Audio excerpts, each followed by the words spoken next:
God damn, that is shaky whenever I touch it. I might have to put a brick down. If that ever happens, so be it. Hey everybody. Hopefully it's actually recording. Usually has a little delay. It could be anywhere from like 5 seconds to a minute. Today we are doing our 2 million views stream. That means I have reached 2 million views on the channel total. You can look at my channel description, and that is public knowledge. Yeah, me goose be bumping. Indeed. I am going to very quickly throw this stream on Discord and Instagram. Hopefully it won't be more than a minute. BRB. Back. Let's see. There we go.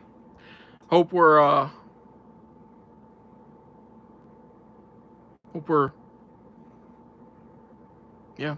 doing good. Hope the stream's working. Well, not. Just threw it in the servers. I forgot to do it in Goosebumps crew.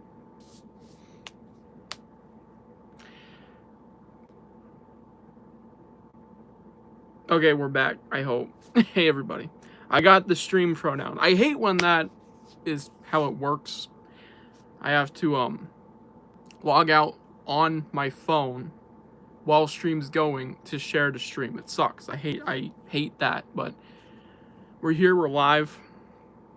2 million views. Hello PB&J, free one. Hello Jester, hello Micah. Hello everybody. Got the Goosebumps collection, of course, per usual. And if you didn't tell, yeah, we're on a standee here. Sorry for the string glitches, I assume. I got a ring light. I got a ring light earlier this month. I have been using it in videos. I'm hoping people like it.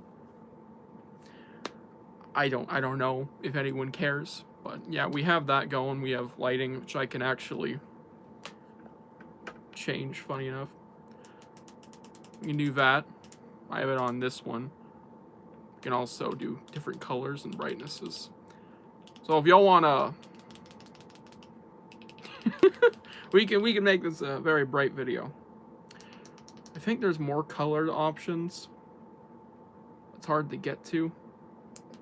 Oh yeah, I don't know about that.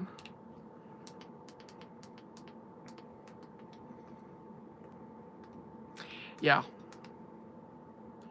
We're just gonna do cyan, whatever that is. Cyan. Tan. I just call it tan cyan, everybody. Hello, Mr. Goosebumps Fan 2000. Congrats on getting 2 million views. Thank you. 5 years, 5.5 years now of bumping on this channel. I got 2 mil finally. Yeah, I've seen memes about iShow Speed, that guy, doing crazy things for his subscriber counts. Maybe when I reach 5 mil views on the channel, or like, say 10K subs. Who knows what I'll do. I think the biggest thing I've ever done on the channel is probably terrors, and maybe we'll make Goosebumps terrors too. Just joking. Legit forgot to read What We Do at Night. I'll probably read it tomorrow. What was your opinion on it? What We Do at Night. Yes, make Goosebumps short season 13. Maybe. What We Do at Night was not very good. I thought it was leaning on bad.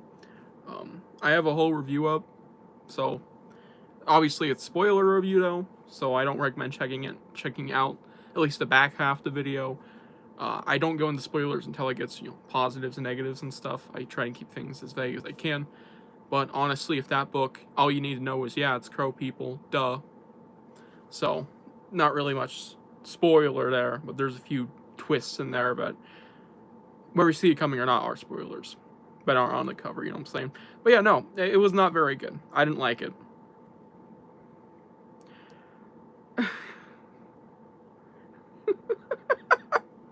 I don't even think I need to hit the shelf to make it fall over.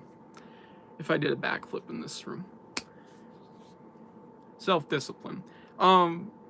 Yeah, I don't think I'll ever do anything that crazy, but for now we're streaming for 2 mil. Hopefully I won't have to stream me doing something horrendously illegal or super dangerous, like, I don't know, maybe gas leak in my room, like inhaling fumes per se as I read the latest Goosebumps. How about that? Like something like that. Like speed running Goosebumps. Shit, let's throw that out there. Speed running Goosebumps tearing Little Creek while my room slowly fills with carbon monoxide. That could be a banger. That could be a banger, but I don't know. I don't know if I'm stupid enough to do that. It's deadpan in the camera. That's a video I thought of doing like a million times. That would be something. If I ever do that, it's gonna be like one or the other. A April Fool's thing, because I've thought of it for April Fool's, but I've never ended up doing it. But it'll either be April Fool's or just a skit I do for maybe a milestone, like you pointed out. I don't plan on doing it anytime soon, but that is a skit on my to-do list. I don't really do skits anymore though. My content's mostly just shifted to very mundane book reviews and TV show rankings and discussions for kids horror and movie. Just general kids horror discussion. But you know, maybe one day I'll actually get to that. That'll be something. I don't know. I I wanted to do something more to celebrate 2 mil because I did a stream for the first one. That was like last May, April, so that was over a year ago now. I don't find in my heart to care enough to do more than just a stream. It's not like I'm not, you know, exhilarated. 2 mil is crazy. 1 mil is crazy enough, but doubling that in just over a year is quite insane to me. But no, I think that's really cool that I even got here, and I feel like I could do more. And I guess you could say my video's coming up, because for the rest of August, I'm just gonna spoil that. It's gonna be basically all big videos, like the free ITs. We're getting our first season 4 episode review for Goosebumps.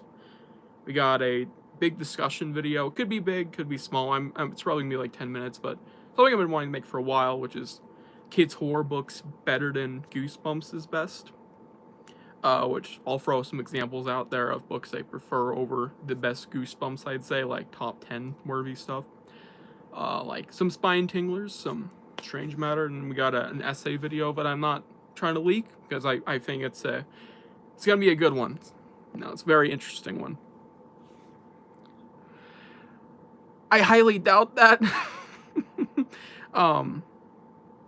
Maybe you can literally check right now.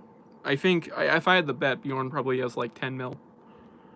Because he's had a lot of humongous videos over time. One of his videos, one of his full length, I mean, his most popular was like almost 500K, I think.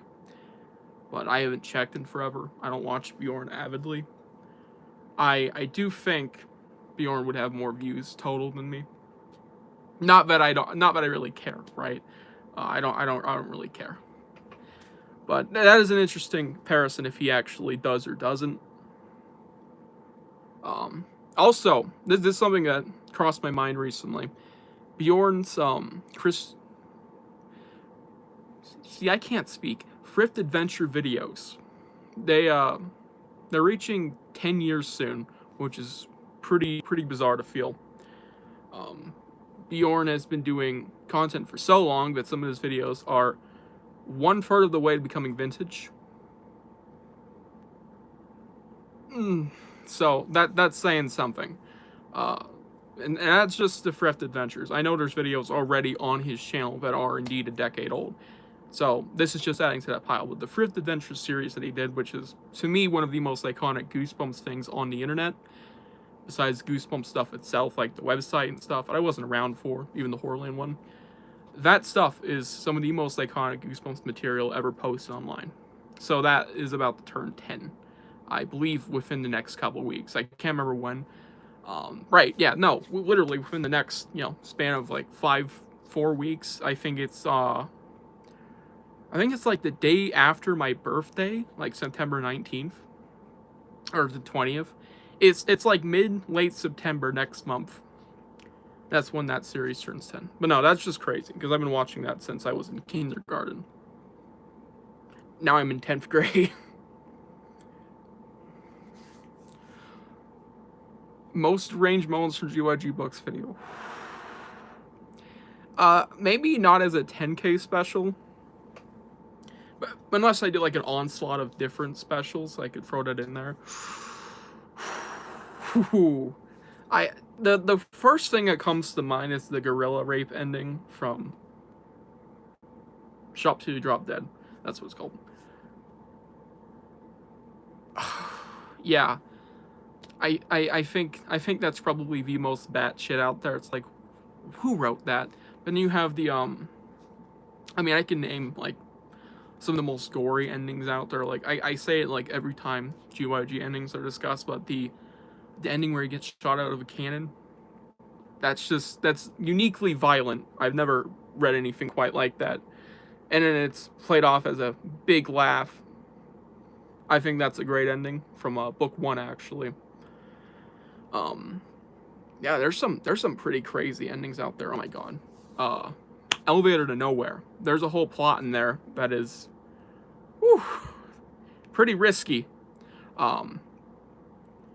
Yeah, just very mature sounding.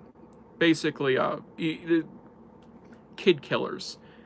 There's some pretty crazy stuff, and give yourself goosebumps. 3 more million to go. Well, we're gonna. I think this is just a hope. I think when Bjorn's Night of the Living Dummy fan film comes out, it'll probably blow up. I mean, I'm sure it'll do decently at least. It's just it's gotta get word out there, and yeah, I've seen like people looking and talking about it, and it's gonna gain general traction just because, hey, what's this? Isn't an hour long piece of Goosebumps media? What the hell is this? Night of the Living Dummy fan film? You watch it, right? You turn it on, even if you don't finish it, it's gonna be a good clicker, right? But I think it'll at least get 100K. But that depends on how far Bjorn goes to promote the thing. Obviously, he's not going to get like billboards, and I don't even think he's going to get turn much of profit at all. Not that I think he's looking to. As hard as that might be to believe, I do believe he's probably just doing it because he loves Goosebumps. But I could see that making $1 million if he really pushes it out there, or the algorithm decides to have mercy on him. Oh, yeah, that's yeah, we're not doing that one. Anyways, I'm not drinking milk, expired milk. Oh yeah, not. That's something some of y'all pointed out in chat. I say it one more time. I wish Bjorn were doing a different book, but we're not getting that. He's doing Night of the Living Dummy, and with that, if he's doing it as faithful as he says, it's not personally what I want to see. Because there's plenty of problems I can point out with that book. Like, I think the whole entire section of the book, which is like the first 2/3 of it, goes on way too long. It could have been in there, yeah, but it just way too long, let alone in itself it is annoying, right? We have Chris and Lindy fighting constantly and bickering, and then you have the whole prank war where trying to pretend to be Mr. Wood or Slappy Alive, and it's like, wow, that got old, right? I hope it really is trimmed down. I don't know if he's gonna, because obviously he's trying to adapt every single scene. So that could not work out for the best. Just adapting a book that, has great flaws that hold it down from being great in my eyes.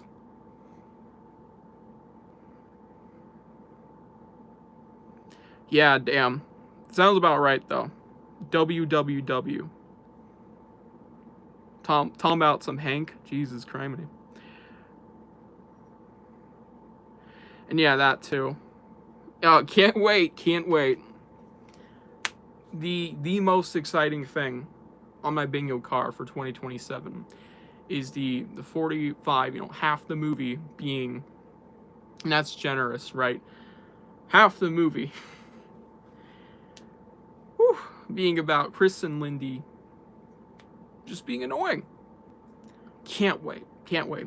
I do think there's going to be a visual upgrade with that. I don't even know how, quality the film's going to be. But there's going to be possibly some merit to being in the visual format. I think there's going to be some shots hinting at Mr. Wood and or Slappy being alive, whatever liberties they decide to take. I think there's going to be some, just maybe even thrown in scenes that weren't in the book that complement maybe the fact that the dummies are creepy, just aura farming with them. Maybe those will be longer. Maybe some of the shittier scenes will be either, just shortened or maybe even rewrote. I don't know. I really don't know how I'm going to feel on that. We're going to have to wait and see. So yeah, that too. We're also going to have a vigil on it, right? We're going to have a vigil on top of that shit. We're going to get a little bit of resuscitation with Mr. Wood coming in the final bit of the story. And I think that should be good. I felt more excitement, obviously, for a lot of other things, but, and I'm talking Goosebumps videos on the internet, like, felt more excitement for Matt Productions' Goosebumps deep dive videos, and I don't even care for those very much. But there is one thing that I'm really excited for on that fan film, and it's just seeing Mr. Wood throw up on everyone. Because I think that could be meme-worthy, and one of the best scenes in the film. It's one of the best scenes in the book, to be fair. I think it's, since it was the first time that happened in Living Dummy 2, it is a great gross-out moment, and it's like, well, that's just, that will be crazy. And by the way, I'm going to review the fan film when it comes out, just throwing it out there. Technically, I should. We'll have to wait and see if I even can. Who knows? I don't know if the Night of the Living Dummy fan film will feature Barky, Chris, and Lindy's dog from the book, but who knows? I believe it will. I think there was some posts on Instagram with Bjorn hinting that they had already casted a dog. I think I saw something like that recently. Either way, I'm certain they will. There's only one scene that I think is going to be a little off, but I think they're just going to get around it with some editing. Bjorn knows what he's doing, right? I think he's already considered that heavily.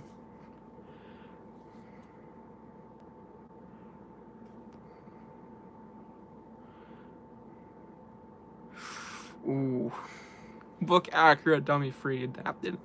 I don't think I dislike that very much. I do like Dummy Free more than Dummy 1. I'm not gonna get to my hot take on there, and to be fair, I do have to reread the book. It could go down like Dummy 2 did. I did reread Dummy 2 this month. Everybody in the stream doesn't know that. I thought it was just pretty good, if not really good, but not great anymore. Has a lot of notable flaws. But Dummy Free, adapting that faithfully. I say that because the TV show version not only is not very faithful at the end of the day, is a lot better because it isn't. And I think that's for clear reasons. If you adapted that, that book,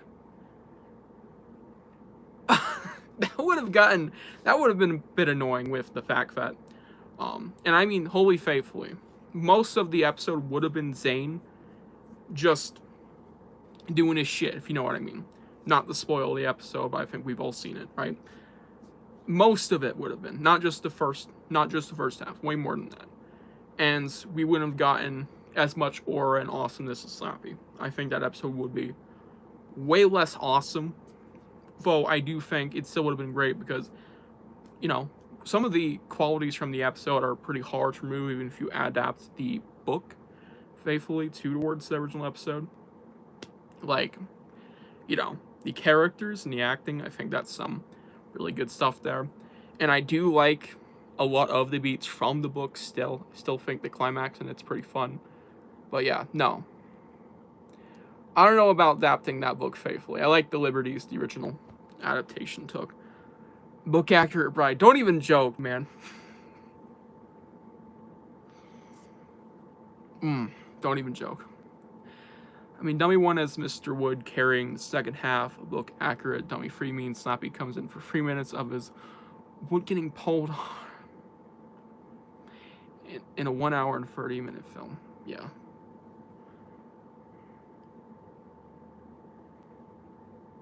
I mean, man, great script there. I mean, shit.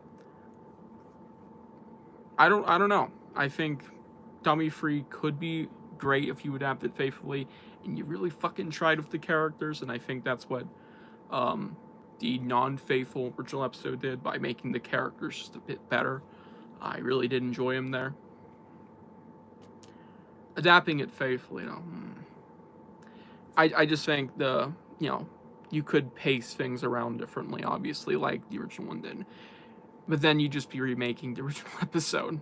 So, yeah. To be fair, I think Slappy was actually in Dummy Free book a little more than just 3 minutes worth of screen time if you translate it.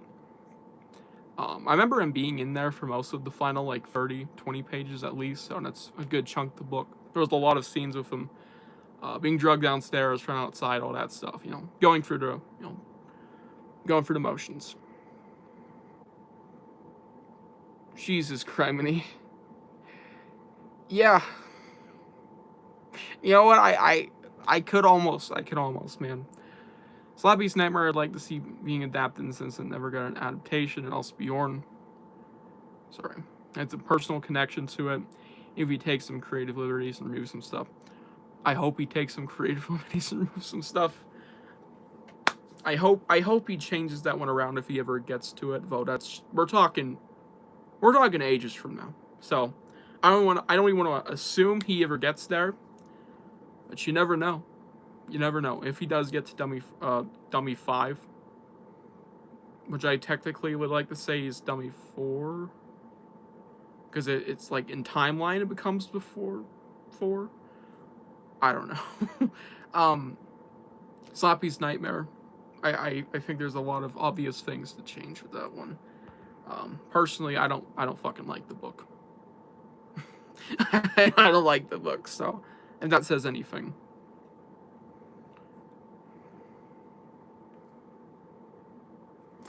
Yeah, I'm reading that.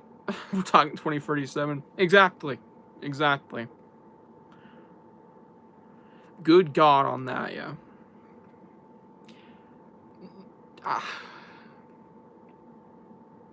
Not me, PB&J, not me. Right now I'm sitting here with a peep in my lap. It's kind of relaxing. I'm not living no dummies. In fact, he's way buried back there. You don't want to see him. Alright, let's read this one. Creative liberties is welcome for books or stories that are readily available. I mean, hell, people can't read a book for an 8-year-old and need faithful on screen all the time. Come on, dog. Yeah. Shysta.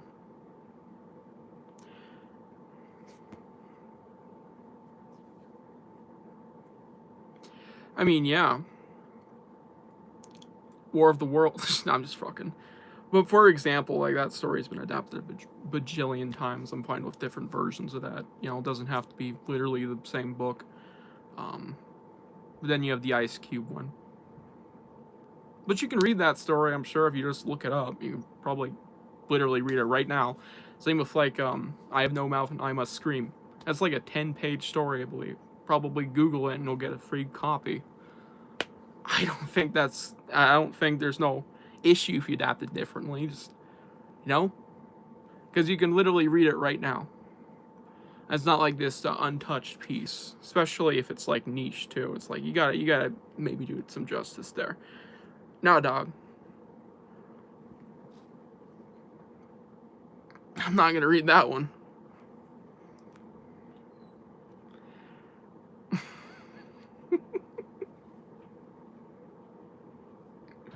Yeah, look accurate, Dr. Maniac.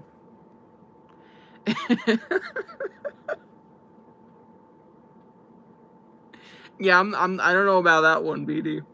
That's a terrible decision. Um, but it'd make a lot of money.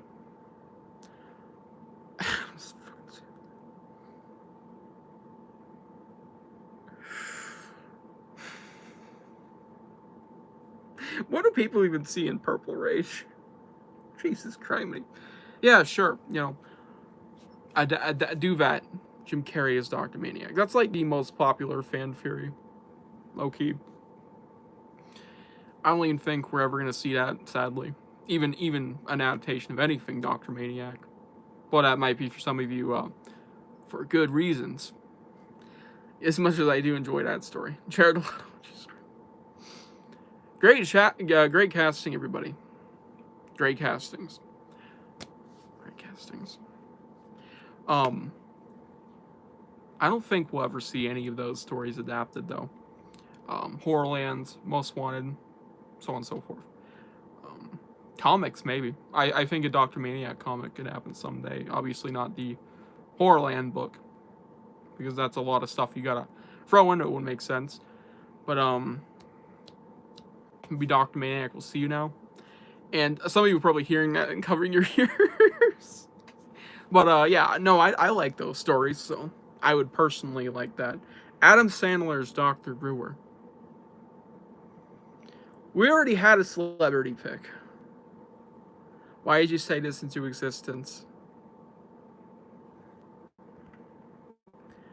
Jack Black as Doctor. That's one of the worst picks I think I've ever heard. There's like no connection. What is he gonna do the whole time? This is a comic book. This is another comic book. But this one has monsters that come out at midnight. And this one has secrets from the swamp. He just makes a bunch of Goosebumps comics references. FBX! He's just like spitting and he accidentally says FBX. I fucking hate my life. Man, y'all gotta stop with the casting.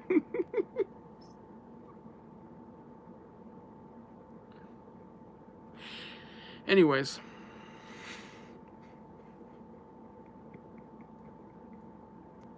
Oh, that's horrible.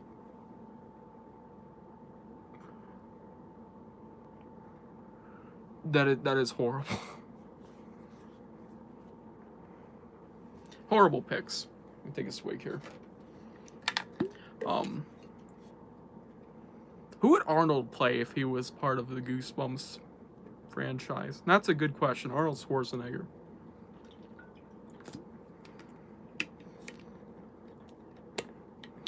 Byron, there you go. He played Byron.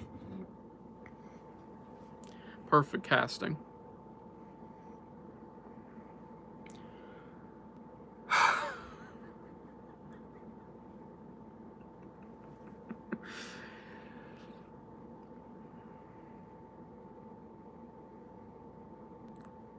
Y'all just spouting shit, Mr. Toggle. He'd be an inventor.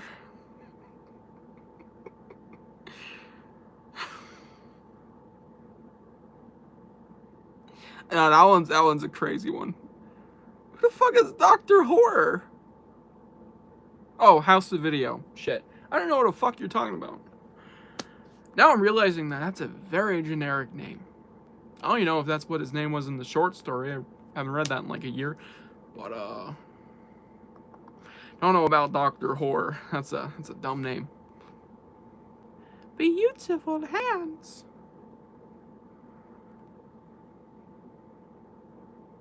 What the fuck are we talking about? Oh, you're saying in the Arnold's accent.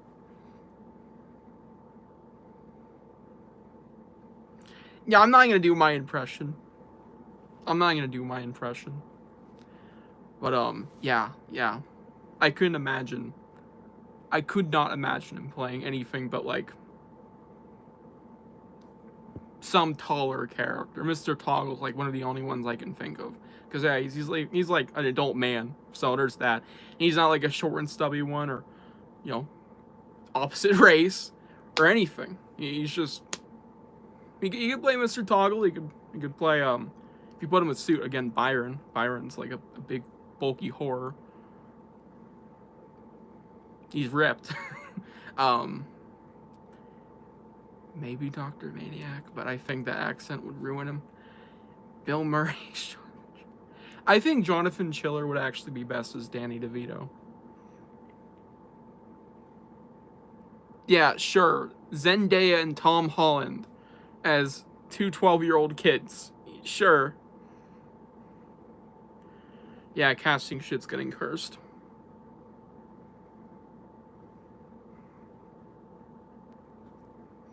They put him in everything. Indeed. Wasn't, shit, I don't even know. I swear to God, Tom Holland was in the new Audience.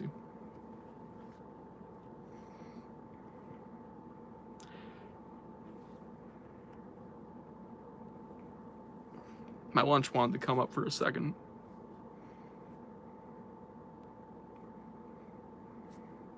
I'm not those, Dan Aykroyd played Chiller 1. My brain is so fried, I don't even know what the hell I just read.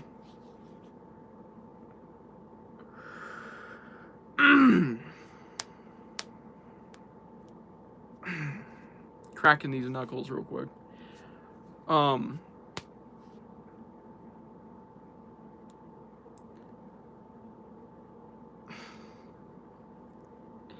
Spouting straight poison in chat, might I say.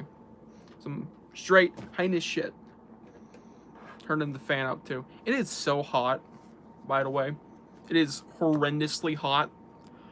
And I don't mean just bugs are chirping midday kind of hot. I'm talking like tumbleweeds be rolling down the street kind of hot here in my town, right? I can't even go on a walk without getting a sunburn. Like, it's fucking bad out there. We're in peak summer weather now. Yeah, it's bad. I like going on a walk every day, shocking as that might be, to like down around the neighborhood, right? I haven't been able to do that like more than like twice a week, and that's when it's fucking cloudy. Thankfully, we have summer storms, which usually take up the whole day, and there's rest periods. I will usually go on a walk around, but goddamn, it sucks of late. It really does. Let me read some chat.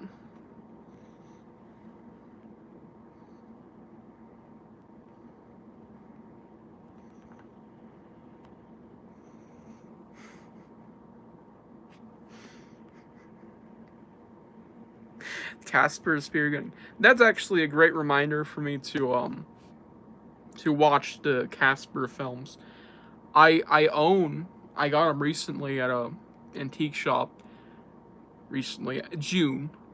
The Casper Spirited Away and Casper Meets Wendy movies.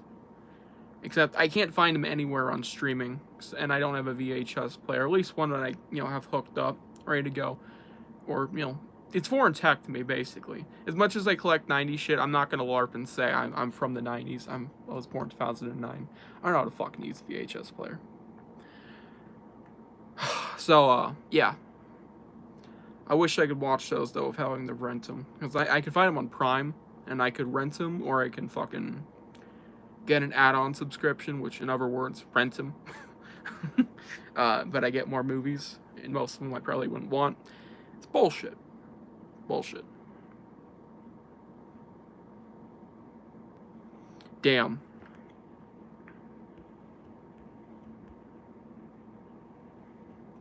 Finishing up The Legend of Gatorface. Aura fall off. Gatorface needs a restraining order. Yeah.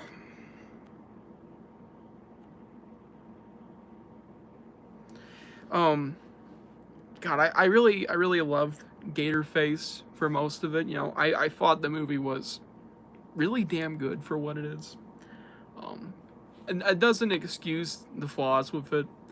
It's shaking the camera. It's E.T.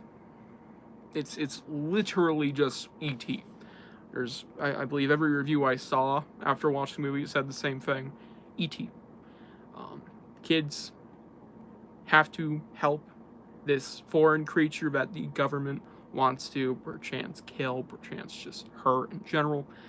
And in the end, yeah, you get that little happy ending, and it's like, oh, it's free. Oh, and one of the kids almost dies. It's straight up E.T., right? But it's still like a really fun, goosebumpified version of that, you know, movie. I think it's fun. I think it has a lot of visual impairments. Like, ooh, Gatorface doesn't look the best, can I say? But it's, you know, it's admirable for what it is. And I think it's fun, again. Yeah, not too. It's also, this is another thing. Not even just comfy, it's more juvenile than most kids' horror. And that's why I was, if y'all go watch, and I'll just show off promo. Go watch my new video, please. Save it for later. I talked about Gatorface in it for like 2 minutes. But I think Gatorface, for what it is, I really appreciate the vibes in it. Because it's a kid's horror movie. Yes, it's even labeled as such if you look online. I mean, loosely. I think it's mostly accountable as one, besides the fact that it has, you know, spooky Gator Man. And some, you know, horrific-ish scenes or more scarier parts. It has similar storytelling to kids' horror books. It technically counts. I think, though, it feels less like a kid's horror movie, more like just a kid's fantasy film. Basically what E.T. is, again. Just swamp instead of alien. Came from the swamp, not outer space. I really like it. But, not that it's perfect, it's just really fun.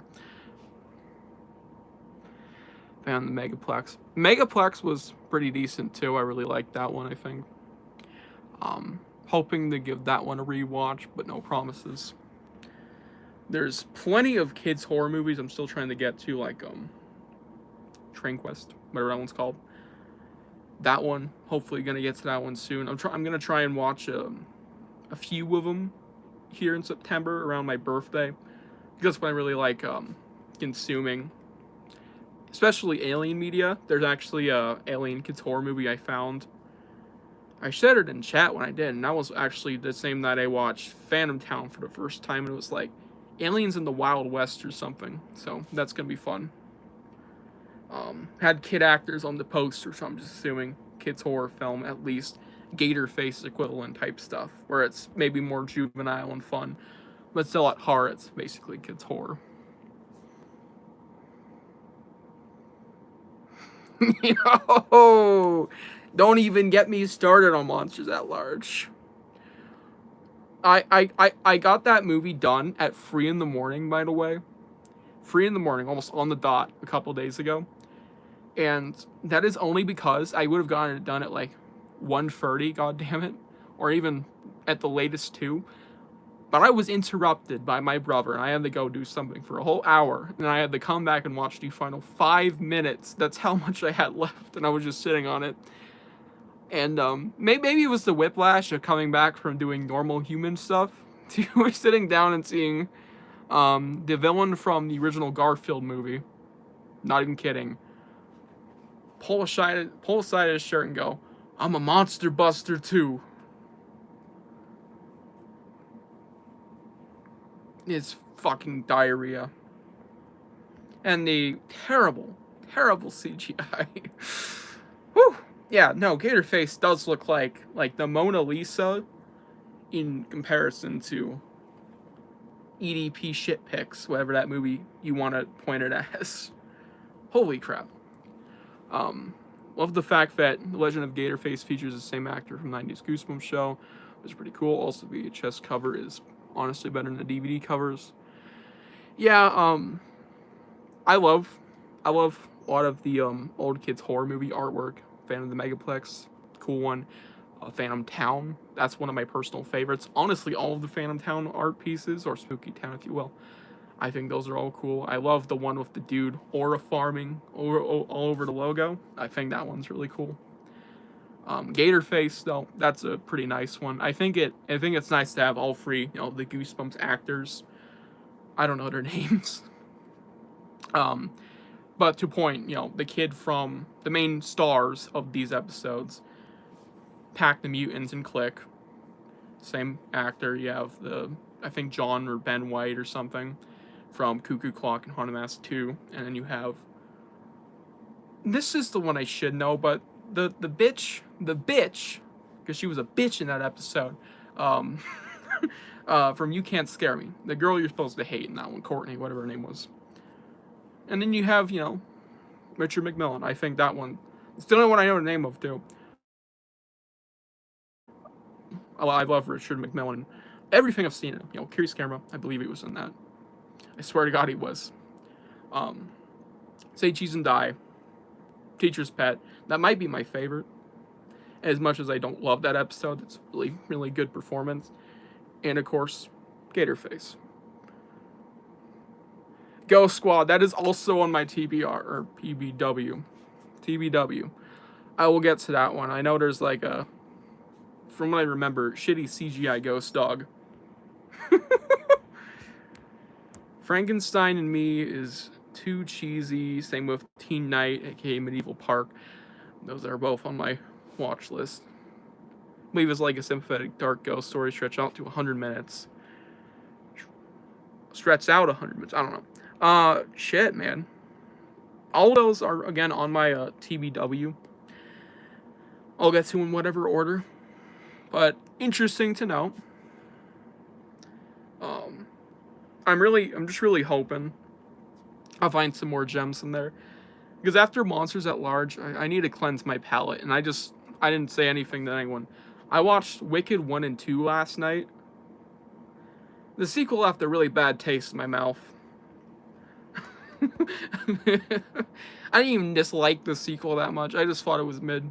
And so after a pretty damn solid movie, it's like, God damn it. And then that was after Monsters at Large. This was last night. Fucking hell. I really have not been great with movies as of late. Past 3 have left bad taste in my mouth. With Wicked 1 and 2, I guess I'm just gonna combine now. So past 2. Ghost Squad, it had the chick from Goosebumps 2 in it. Talk about a glow up. Yeah, honestly. I couldn't imagine that being good. So, let's see here. I only found out Monsters at Large because I found it randomly and saw the Mighty Morphin Red Ranger play the dad, and it's a goddamn war crime. I didn't even know that, by the way. That's crazy.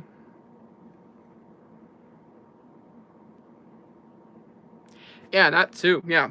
That's one of the only serious kids horror films I've ever seen, besides like a few DComs. I saw, Monster Under the Bed, whatever that one's called. Don't Look Under the Bed. That's what it is. That's one of my personal favorites. A bit more serious, albeit having some juvenile parts. It's like you can look at that one. It's like it's decently serious by itself, but it knows it's funny. But then you have films like and I guess the other most serious kids horror film would be like Coraline and Paranorman. But then you have Monster House, and it's like, that's just a comedy, dude. And of course, Gatorface. Goofy as shit. Monsters at Large. I don't even know what the hell to think of that movie, but it was definitely, I hope at least, it knew it was shit.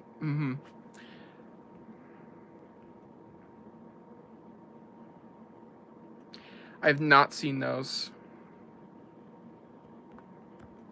Dark Age kids horror movies, unless I've missed one, or or I've seen them all. I'm assuming I've missed one. I know Dark Ages is like 2000s. Um, I think I've seen a majority. You know, trying to remember the titles here. Good Girls Go Bad. Totally not glancing over. I don't have the DVDs for most, but yeah, Haunting Hour, the movie, not the show. Stuff like that. Don't Be Afraid of the Dark, 2010. Haunting Hour movie, really done really well. Okay. Noted.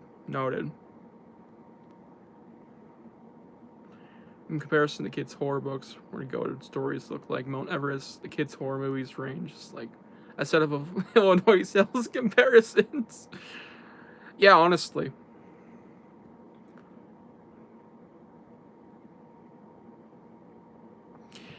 But let's see here. The only real cool kids horror movies outright I feel like Goosebumps is Monster House, most of the original Halloween DComs, Bamtown, and One Good Girls Go Bad and it's watchable. I didn't find any part of that movie horrible, but I can see. The best horror movie I've seen. Oh, I already read that. I have dementia. Monster Maker. I'm thinking of the short story, but no, I haven't seen that. I don't think. Under Wraps. Under Wraps. I'm actually super ashamed. I have not seen Under Wraps, any of the Under Wraps films. I believe there's a remake and there's like a sequel. And of course you have the original one. So I believe there's at least 3. I have not seen a single one. I'm going to get to them, I swear to God. Maybe I'll make a video.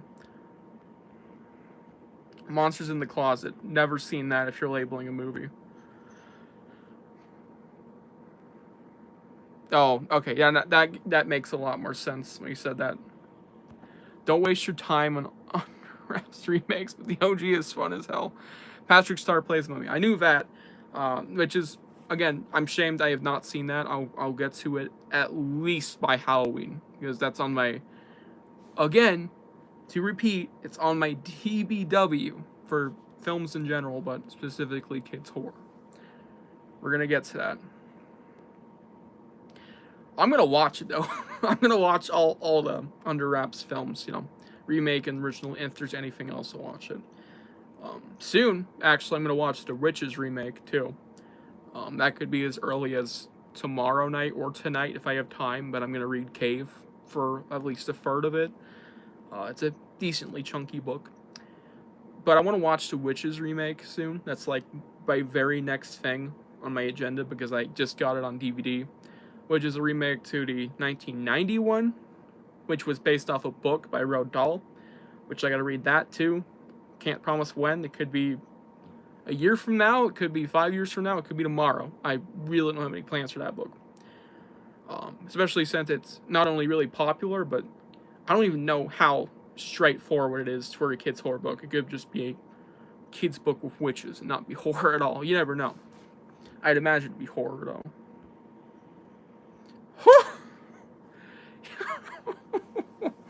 Ooh, oh shit. Yeah, I've sadly seen the Spirit Halloween movie. Favorite video I've made. That's actually a tough one. It could be my collection video, but that's just egotistical.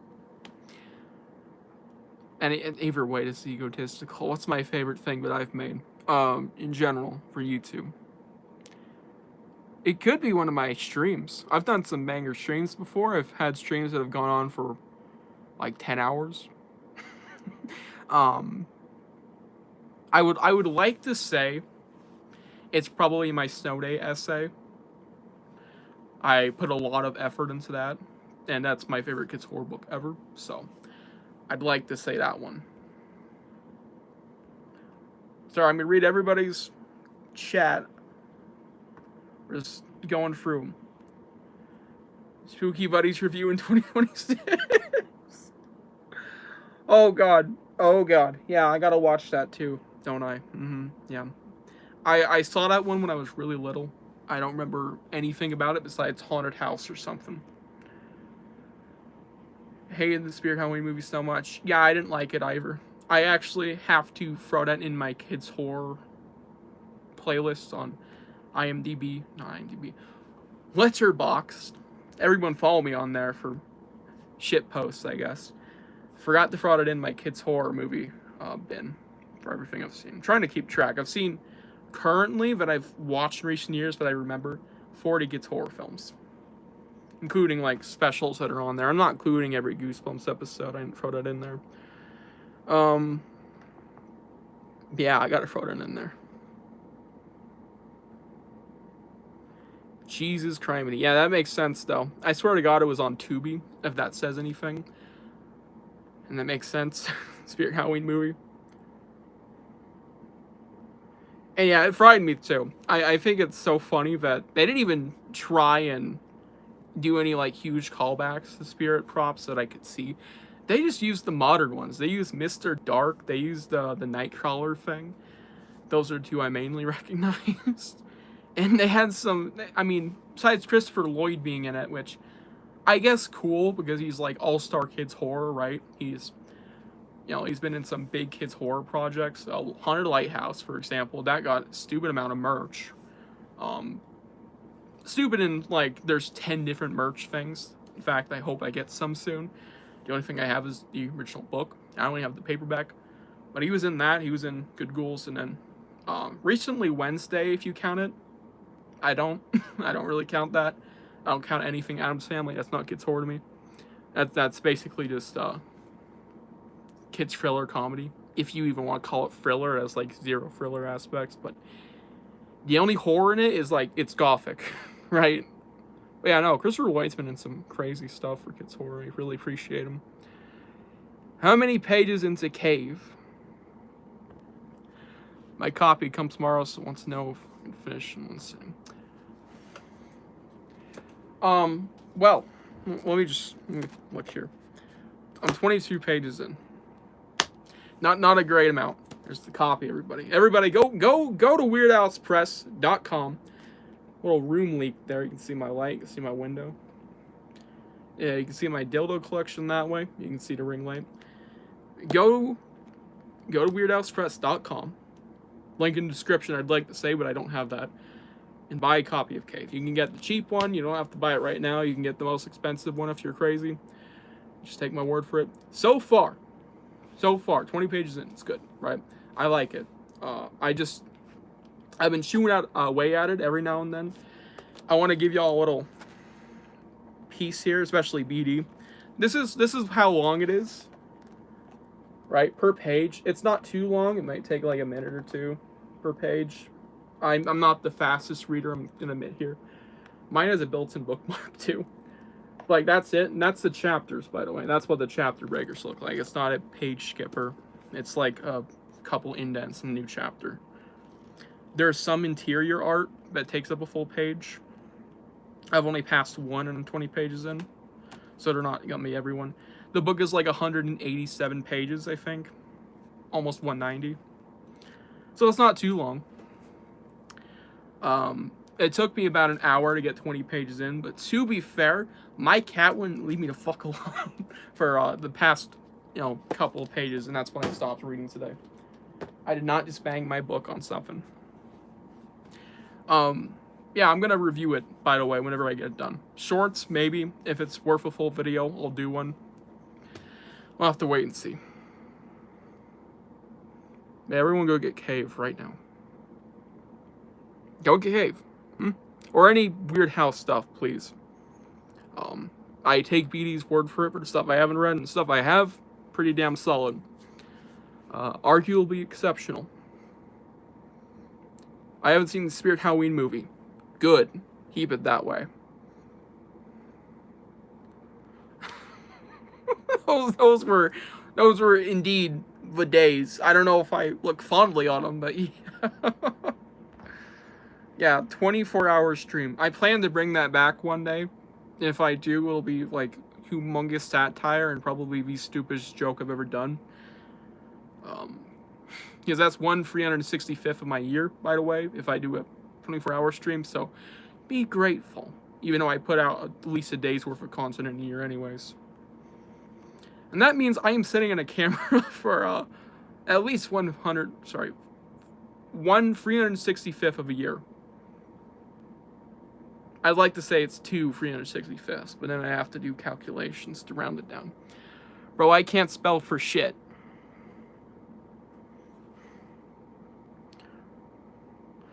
Let me, Haunted House's short film, I don't know how to feel on it. I didn't like it very much. I think there's merit to it. I like the book a lot more. I will admit, the short film has a lot of shortcomings. Yes, Christopher Lloyd is in it. Yeah, don't watch Spirit Island movie. Don't do that. Straight ass and garbage, no questions asked. Yeah. Great sentiment horror free for all. If those are worse than Spirit, then that's gonna be.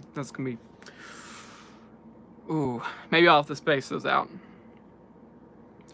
I didn't love it, but I think there's plenty of reason to. I didn't love the second half of it when it jumps to modern day. I think before that though, the book was like basically all-star kids horror, right? So the sign's best, arguably.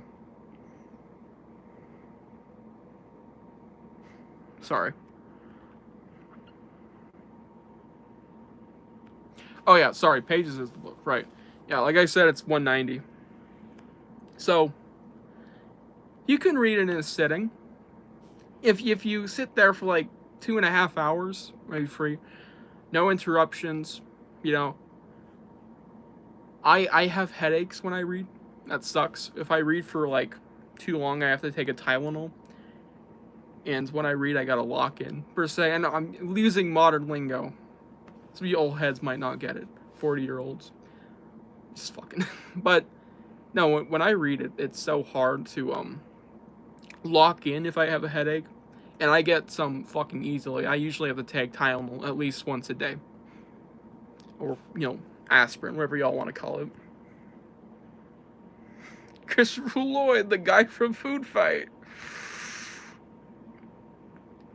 I'm not reviewing Addams Family 2019. That's not kids horror to me, by the way. Stuff like that, most animated stuff, I could hardly call kids horror because it's like, and I don't want to stereotype animation as like kids media, but it's like usually when it comes to kids horror animation, it's usually more perceivable as just a kid's supernatural piece. In Addams Family, it's just kids goth, basically. In fact, I would not even approach horror for Addams Family 2019 or 2021. Yeah, or even the original Addams Family, or any of them. Maybe original show, I've never seen that. I don't even want to talk about the comic. Yeah, I don't know. Back to the Future, damn, bro, you gotta expand that horizons. He was in the I don't even know the name of it, but Comp would know. Christopher Lloyd sitting on the toilet. Someone might pop out, you know what I'm saying? Best role in anything. Back to the Future. Looks like fucking. Yeah, I'm not gonna make a comparison.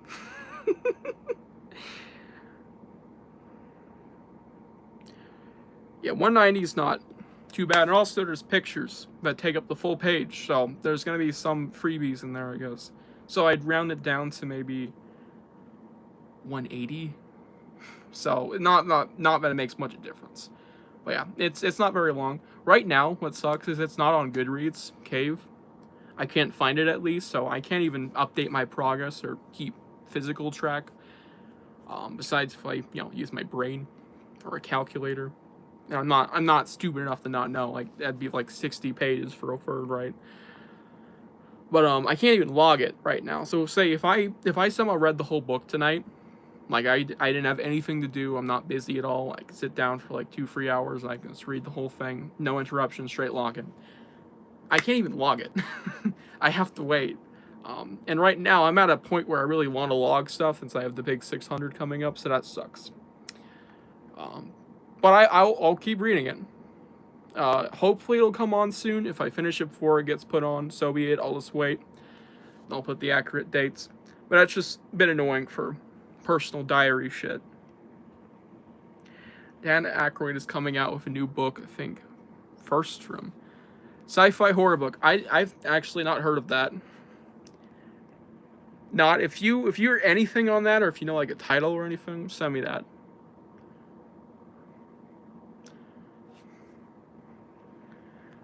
What's I'm not gonna pronounce that word. The double E ender of the J. What does that even mean? Perhaps I'm an idiot. Expensive thing in my collection. Maybe it's on screen. I don't know. I mean, people are putting that stupid. I'm just gonna say it. This ugly piece of shit right here. People are putting that thing up for 1,000. So I could flip that for. Almost burped there. Pardon. I could flip that for like $1,000. So I guess that. What is your favorite scary stories to tell in the dark story? Me Tai Do Tai Walker. No, I'm just joking. It's a toughie. I think maybe the Wendigo. I just love that general species, so seeing that adapted into that. More like a retelling, I think. It was cool, but honestly, I'm just gonna be straight up with y'all. Most of the scary stories and tell in the dark stories from any of the books in the trilogy aren't very memorable.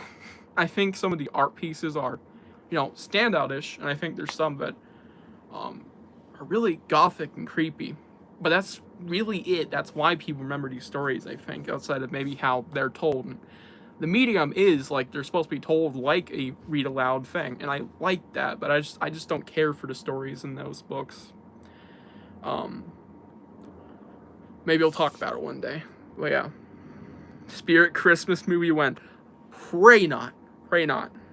Be like some Hallmark shit. I forgot that was even coming out. I have not even viewed that. Send me the trailer if you can, comp. I'll give it a watch and I'll see if I can buy it. I don't even know where it is, where it's at. Maybe.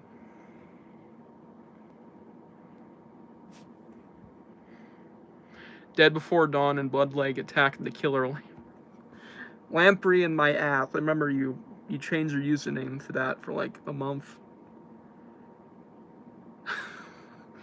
Yeah, maybe one day I'll get to those. I can guarantee it. Not gonna be anticipating them.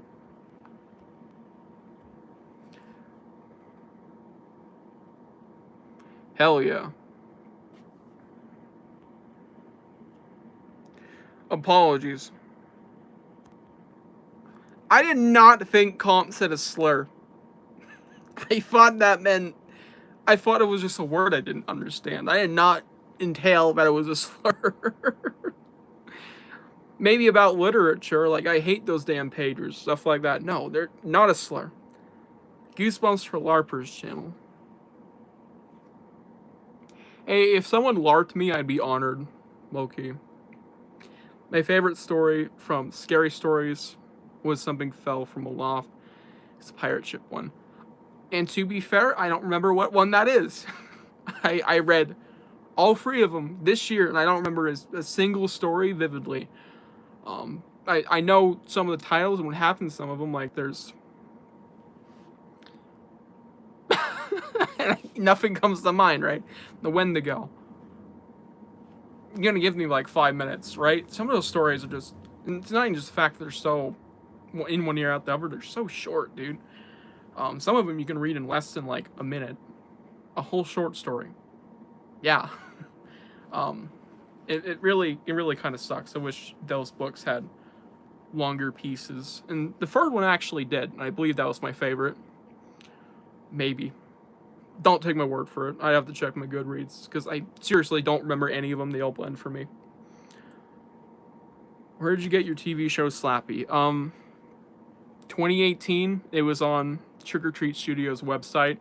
They stopped making them. Now they have that shitty $230, which is more expensive than this was, by the way. This was only $200 for a smaller working Slappy that, yeah, it looks cooler. It just doesn't look like it's $230. It looks like it's $150. So I don't know where that extra 80 came in, or 70, whatever. You know what I'm saying? They stopped making those, so honestly, for the good. Honestly, I'm not gonna lie, it's not the best looking. It doesn't even work. Kind of dumb. The new one, ooh, overpriced as shit. Honestly, should have brought that back. Let's see. r/Goosebumps. Yeah, that's basically r/Goosebumps. If it was actually called that, I don't think anyone would bat an eye.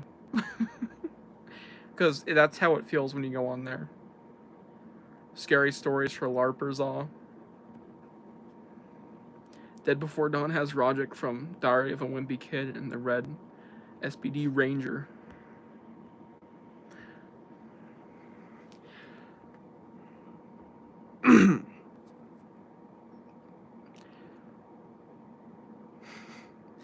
What the fuck?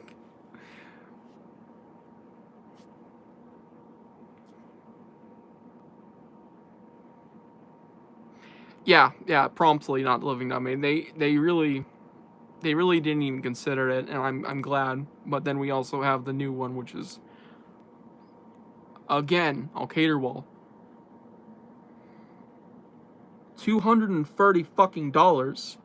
That's a $250,000 for a barely even cooler piece of shit. Right? Yeah, look at this shit, right? This is my Slappy dummy. You could buy this for the same price nowadays. So I would prefer getting that, but that shouldn't even have reached $130. That's basically. You could buy so many better things for $130 than that shittier new Slappy dummy. All right, I keep saying it. I fucking hate the price on that thing. It's pretty unrealistically stupid. Like, that thing shouldn't even be beyond 200, let alone 230. It should be like 150 max. Fucking max, dude. It is not that deep to make it a Slappy dummy cost that much. Because these ones I just showed used to be like 70 at the worst. Now that they're not in production, they cost like 300. And that's not even for a deluxe. So that's something. The most overrated kids or teen horror series. We'll get to that in a second. The old Slappy doll was like $60 when it was available. Yeah, exactly.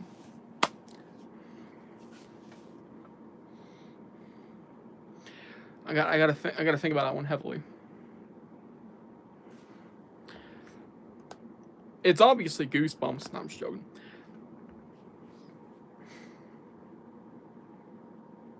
The most overrated kids horror or teen series.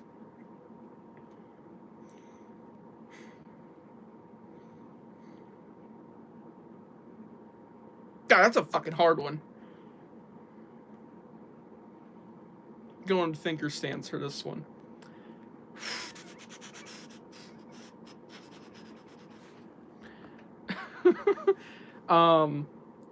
Shit. There's a couple coming to mind, and I'd like to spitball, like, I mean, I could say Goosebumps. Just to piss y'all off. But, I think Fear Street would take that. I'm not gonna lie. I think the most overrated kids or teen horror that I've ever read is straight up Fear Street. And not to diss the books. I really like them, but it's like a lot of them are the same fucking story. I've read like I think 11 now, So I'm not like a humongous Fear Street reader. I read one every 2 months, I think, on average. I don't know. I don't know about Fear Street being all that peak. There's plenty of books that I've read that I have not been big on or have had some pretty unrelenting issues. But one thing I think overall that the series is flawed at is repetition. A lot of the Fear Street books are very familiar to each other, and I don't think that's to its quality. Most of them are just the copy and pasted whodunit story. Some of them switch it up a little bit, and I think that's more the better, but not a lot. And that was my other pick. If I would say kids horror, it would definitely Are You Afraid of the Dark. Sorry, I didn't remember the name. I think Dark has great stuff, but I'm not even talking about the books right now. I have not read enough the dark books to say anything on them, but I have seen all of the dark Are You Afraid of the Dark TV series, including the remakes, or if you will, the modern stuff. I wouldn't call them remakes. I love the remakes overall. Modern Are You Afraid of the Dark. I love the modern stuff. I think it's really good. But the original series has plenty of shit episodes. And, well, yeah, you can say the same for Goosebumps. I think Goosebumps has a decent amount less than Are You Afraid of the Dark. If not, Dark has... I'm literally about to quote someone. I slurred that so bad. Please tell me who I'm quoting. Are You Afraid of the Dark has shittier episodes than Goosebumps, but some higher highs than Goosebumps. I don't know who said that, but yeah. Oh, Virtual Pet, for example, dude. Holy crap, that episode sucks. People mention 10% of the show, which is glorified. I don't remember Ultimate doo-doo garbage episode. Yeah, exactly. Like, there are so many episodes I could not remember for the life of me. Like, everyone talks about, like, you know, Super Specs, Dead Man's Float, Ghastly Grinner. It's like, cool. I don't care for those ones personally. I like Dead Man's Float a lot, but the other two I just don't care about. But then you have episodes like, you know, a bit more unpopular, like Phone Police, or you throw out 13th Floor. It's like, okay, hit or miss episodes, whatever.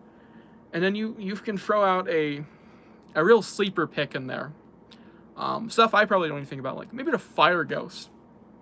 You don't even think about episode ever, right? When's the last time you thought about Fire Ghost or the Jagged Sign? I haven't thought about those episodes in maybe even this year. Mind you, I binged some dark episodes this year, literally. Okay.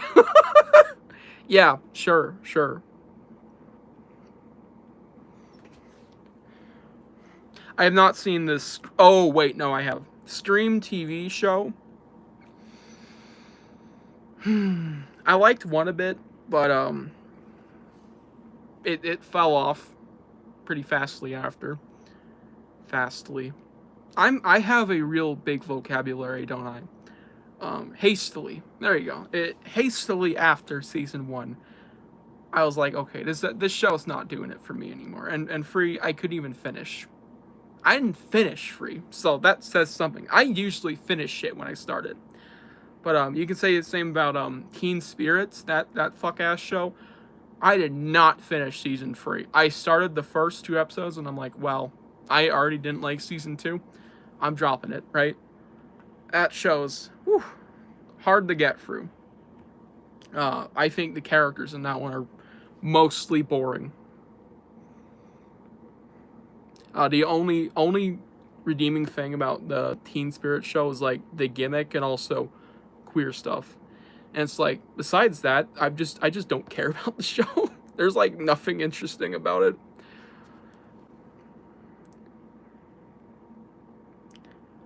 I have never heard of that, so yeah, proven your point there.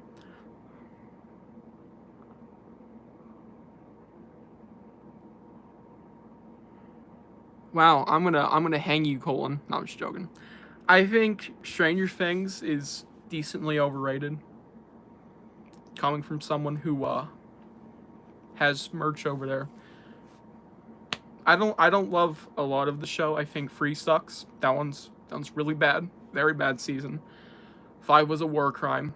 I think genocide is more forgivable than what the Duffer Bubbers did. Okay, maybe not that, but you know, season 5 was terrible. Even 4 has some missteps, and I think 2 has a decent downgrade from 1, even if I do like 2 and 4 a lot. 1 was the only season from Stranger Things I could say I have virtually no issues with, besides maybe budget reasons, because the Demogorgon, in retrospect, isn't very good looking. That's my analysis of the show. 1's great, 2's pretty good, 3's terrible, 4's pretty good, 5's terrible. I can't decide if 3 or 5 is worse. I think it'd be 5 though, because that's when queer bait. That's when they asserted that. And that hit home. That was fucking annoying. I already read that one. You know, as bad as Dark can be, but Creeped Out is low-key more forgettable. I forgot Creeped Out existed. I think Creeped Out deserved to be canned. I've been rewatching the show a bit casually and it's dull as hell. Fair enough. I think... Oh my god, it had a... This is the only Backrooms Kids horror media, but they had a Backrooms episode for Creeped Out. The Many Place, whatever it is. I don't know about that one. I love the Backrooms as a concept, but that episode's just... Ooh. And I've heard that's one of the better ones. I couldn't tell y'all what my favorite one from there is.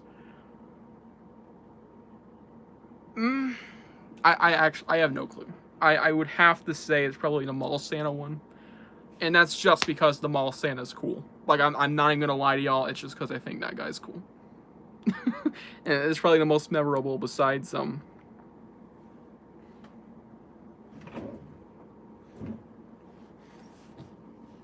just saw my cat below me. Besides the phone one, where the phone's, like, in love with the user. I thought that was decently creepy. And the cat food one. I actually...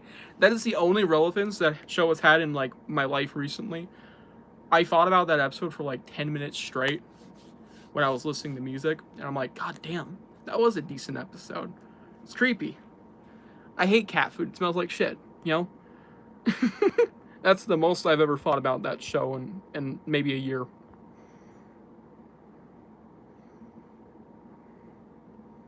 Yeah, definitely not overrated, though. No one really discusses it. And then, yeah, Dark. A lot of people hype it up, and shit. I don't even want to say one of my recent hot takes on it, but shit. I didn't even really like Night Shift that much. I thought that episode was just okay. Hang me. Like, seriously. Speaking of hang me, I'm not gonna hang you, Colton. But no, I didn't care for that episode much. I still thought it was good. Don't send a pipe bomb to my mailbox or my PO. Thank you. I didn't care. And I rewatched that one like a couple months ago. Never liked Stranger Things. Damn. I mean, I would not recommend getting into it. There's a lot of things they fuck up by the end, so just as a watch. Yeah, kind of, after you finish it, it's like you bit a bullet, right? You got this sulfury, gunpowdery taste in your mouth, like, ugh. Not that any of you should know what that tastes like, it's just like, ew. Right? That's great. That is true. I never thought twice about Creeped Out. Like, every time I would see it on Netflix, I'm like, why watch that when I could watch Goosebumps instead? Exactly. Many Place was alright, not the best.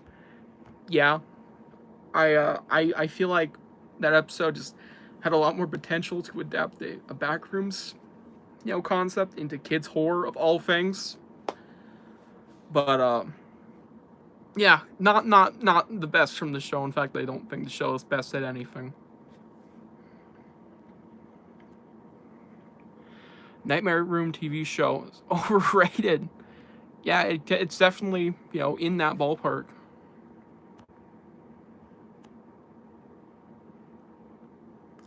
Exactly, BD. I have not been able to rewatch that show because I can't find like it for great quality. I'm playing just buy DVDs. It might be on Tubi. I don't know. But besides that, even if not, even getting good quality, just show is just the one episode I rewatched, which was about a year ago. Don't Forget Me. I did not like the episode. I thought it was very, very poorly paced.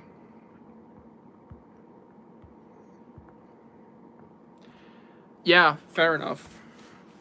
Again, those are like the only two I remember is Splinter Claws and Many Place.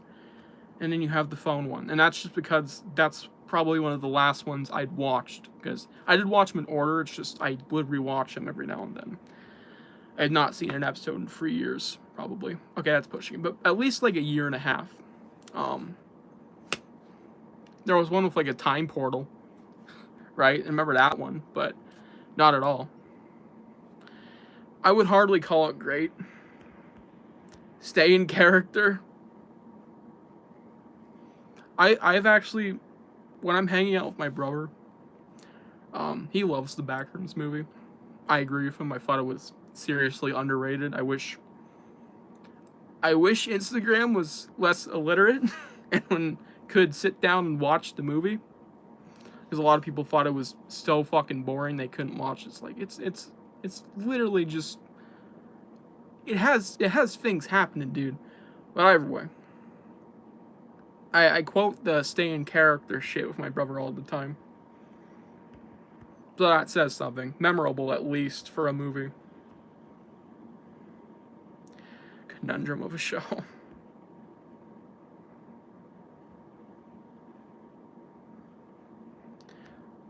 Damn.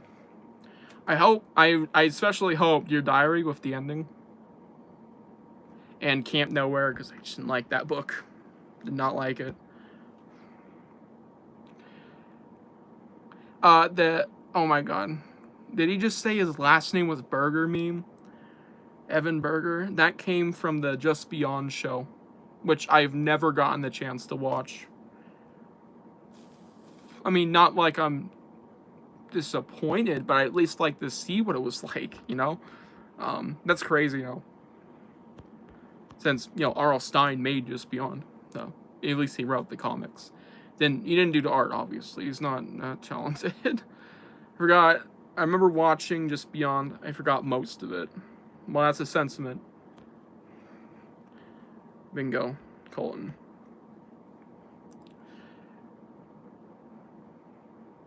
Yeah. That's actually the same experience I had. I got the first Just Beyond comic at a school book fair. It was right there next to the Goosebumps. My mom pointed it out. She's like, you should get that too. I'm like, okay, cool. It had Stein's name on it, so I'm like, why not?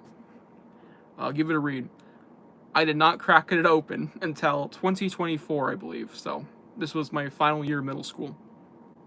And, it sucked. I didn't like it. It was pretty bad. And I recently-ish read Happy Landings. Cannot physically bring myself to recommend that book to anyone on this planet. Like, even if you're a deranged lunatic, even if you maybe, I don't know, I don't even want to make I'm not even going to say what I just thought. Maybe if you even just collect comics, don't even grab that one. Don't even bother it, dude. Like, that one sucks straight ass. One of the worst things I've ever read. Fun fact, some of the Nightmare Room episodes featured, I'm not going to read that name, Drake Bell, Brenda Song, and a few actors from the show, Malcolm in the Middle, like Frankie. Okay. Damn, that's a lot of familiar actors in there. I know Drake Bell.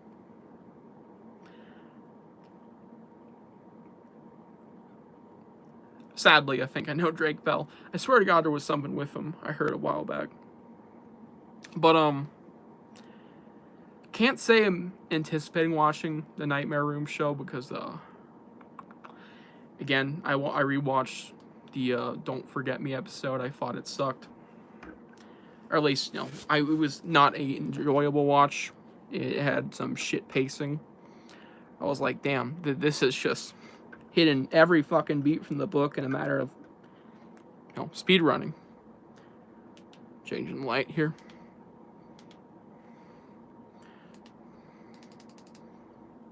Shit.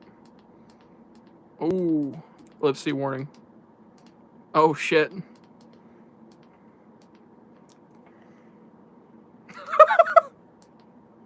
Well, we're gonna use yellow for a bit.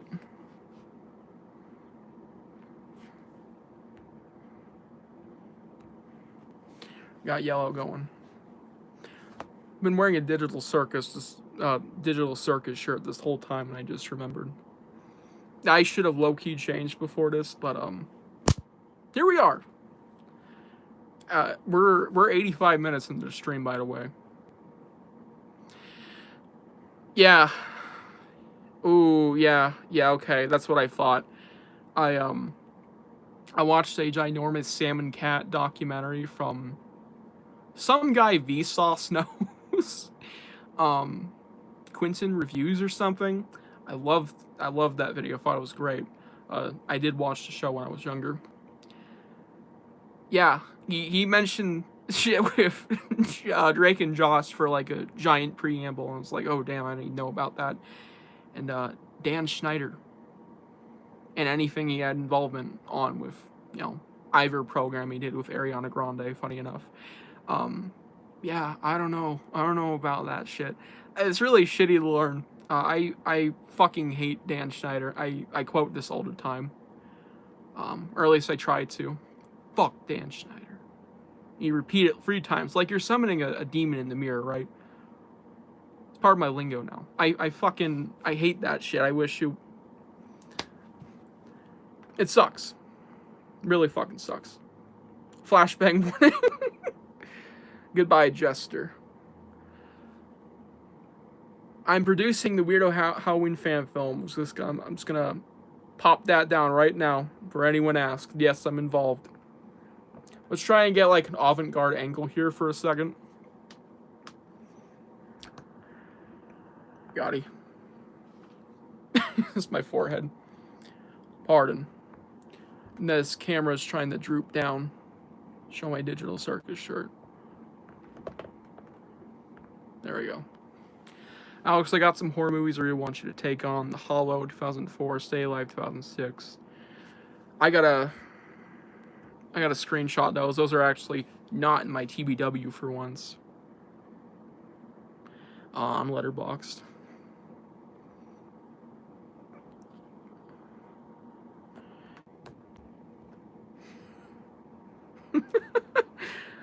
That didn't happen. We're back. I hope.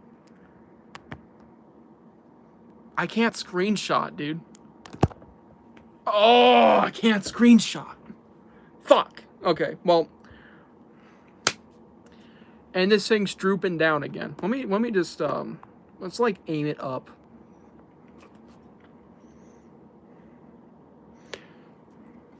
I need a handkerchief. Is anyone excited for Nibbling to be short film if you know about it? I'm excited that we're gonna get a little traction with the Goosebumps fan base with it, I hope. I'm excited for the statistics. That's about it. Let's see here. Let me voice Bim. On it, dude. Yeah. I don't even want to think about a live action Bim. Oh god. Oh god. Anyways, Drake Bell's situation wasn't with Dan. I know. New name Rand Peck. When I remember he was friends with John Wayne Gacy. Worse shit than Dan. Yeah. Yeah, that's what I heard about. It's basically Drake Bell was following in the footsteps of something that happened to him, and that's a sad stereotype. Barking Ghost fan film win. I did one in 2023, actually. If you could fucking believe it, I did one in 2023. What is Brian Peckskitt's horror movie?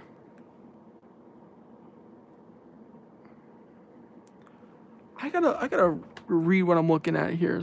Up close, eye to the camera.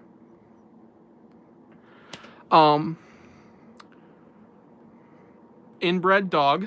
Noted. I can't see what the emoji is. It's too small. We can't watch that. Who the fuck is Brian Peck? Is this someone I should know? Oh, the Willies. I know what the Willies is.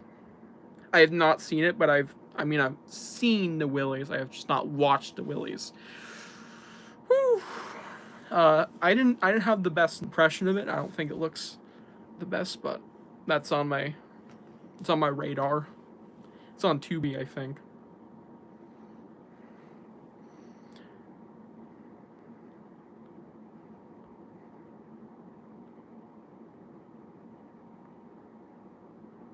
Oh shit. Dude, this is how giant my attention span is. I don't remember a name, but I just heard 5 fucking seconds ago. I'm botched. I'm done. I'm doomed. From the scrolling, I'm doomed.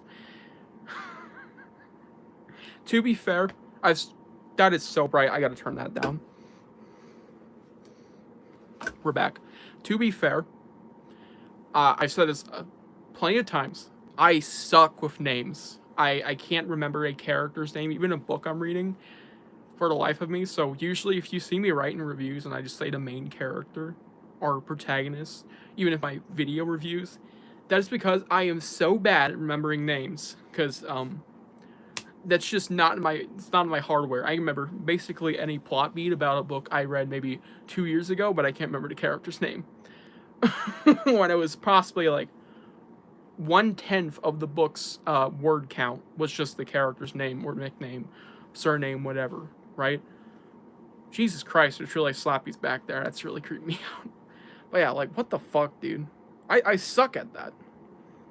But, oh, Comp. If you can get a copy of, Reef of Death, or if you've even read it, talk about it. Like, I really want to hear what you'd have to say on that, or BD. Is Reef of Death, I'm going to make a video on it soon, has some of the most vile shit I've ever seen from a kid's horror book. Like, I'm talking medieval torture. You think the Brazen Bull is bad? There's some crazy stuff in that book that happens to characters in explicit detail. For a kid's book, it literally it says it's a kid's book if you look on the interior too. A kid's book publisher. Recommended for ages 8 through 12 on the back. It's like, what the fuck? And you got people dying, not only, but in horrific ways. It's like if you advertise a Fear Street book as a book for preschoolers. That's violent, dude. And that's crazy. Y'all gotta read that.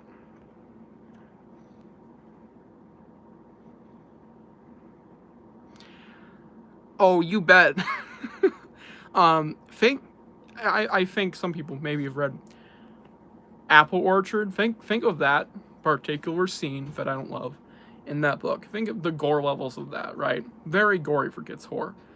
But think about it in not only explicit description and detail of it happening, right? Not even just the future tense or past tense. Like, I could see, not to say this is any example of what I'm talking about here, but like, I could see the axe buried deep in his leg, his bone sticking out, just shit like that. Not only in just explicit detail. It's just some really uniquely disturbing stuff. Like, it's really bad. I don't even like the book very much. I thought it was fine because it has a lot of issues, but there's some of the most traumatic stuff I've ever seen.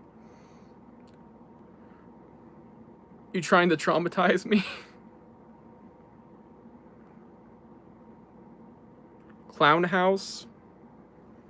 Never heard of that one.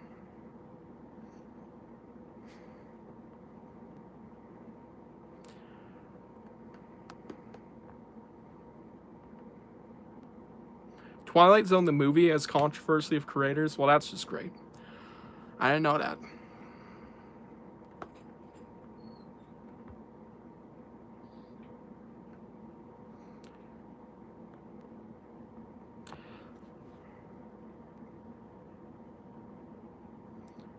Yeah, that's great stuff to hear.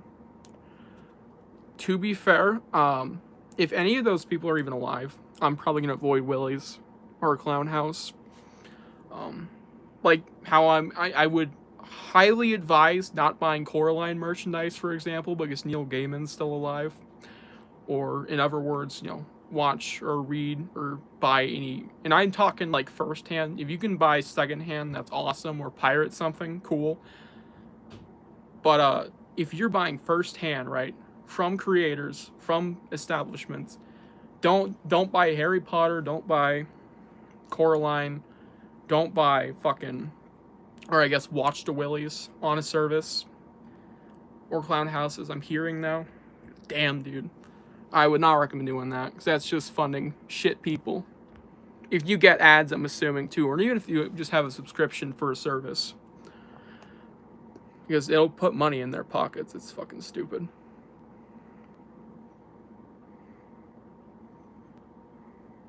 Shivers, I would like to say most Shivers books that I've read, and this is just stuff I've read, have been pretty juvenile, like not pushing boundaries of kids' horror. I think the most horrific one was Apple Orchard, and I even fucking liked that book. I thought it sucked. I have not read, and this is literally one of my next books, Cursed and the New Kid. And I've heard there's pretty violent stuff in that book. Not even just like violent, but mature. Like kids are smoking, which I have seen in other Shivers. I believe it happened in Fern Island, but that was my first Shivers read, so I might be wrong. It's forever ago. But yeah, Shivers I've heard plenty of times. Super violent scenes in there. I've heard Bog Girl has a slur in there. So they've thrown anything they can in there, because I guess they have less regulations when it comes to the Shiver series and publishing. So fair enough. Bumps in the Night books. I've read the two latest ones. I thought, what is it called? Night School Bites. I thought Night School Bites was really I think it underutilized the idea. But it had its moments. I do think the book wasted a lot of time and could have been a lot cooler than what it was advertised as.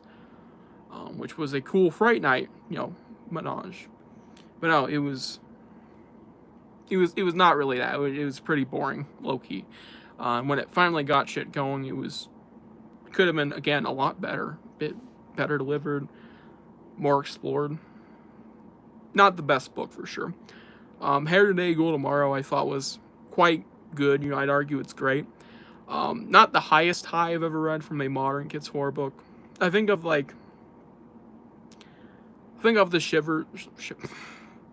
of the Bumps in the Night books, it'd probably be middle of the road, right? Not that it's like middle of the road as in bad, but middle of the road for standard, because I've heard most of them are ever really, really good or just kind of mid, if not leaning on bad, maybe. And I'm talking like from actual reviewers and not people who were paid to read the book or obligated to give it a good rating, because I see like, and I'm not calling names, but if you look on Goodreads, there's so many 5-star reviews for those books, and I can guarantee you, if I go and read, say, Nostalgic Nightmare, I'm gonna be able to point out some flaws. I'm not saying 80 Arrows incompetent on making a banger book. I'm just saying, I feel like I'd be more honest. Again, not calling names, but quite a lot, and I think it's just to help sell the book, like get people to buy it, and I understand that. But let's be honest. Some of those books, probably not perfect, right? Say Dark Timelines book 3, if that comes out, and it's one of the worst kids' horror books I've ever read, I'm not gonna lie. it's gonna be one of the worst, and I'm gonna say that. You know what I'm saying? Sorry for getting off topic, but yeah. For example, Ryan Manson's Crooked Rock. I thought book 1 was really fucking bad, so don't recommend it for now, at least until he edits it, because he said he was gonna go back and do that. You can like Neil Gaiman's work. I think it's a bit harder to like, J.K. Rowling, because I heard, this is just stuff I've heard. I've never read a Harry Potter book. I audiobooked the first one like 8 years ago, and I wasn't even allowed to turn it off because it was during school, right? It was a forced audiobook from a transphobe. So great.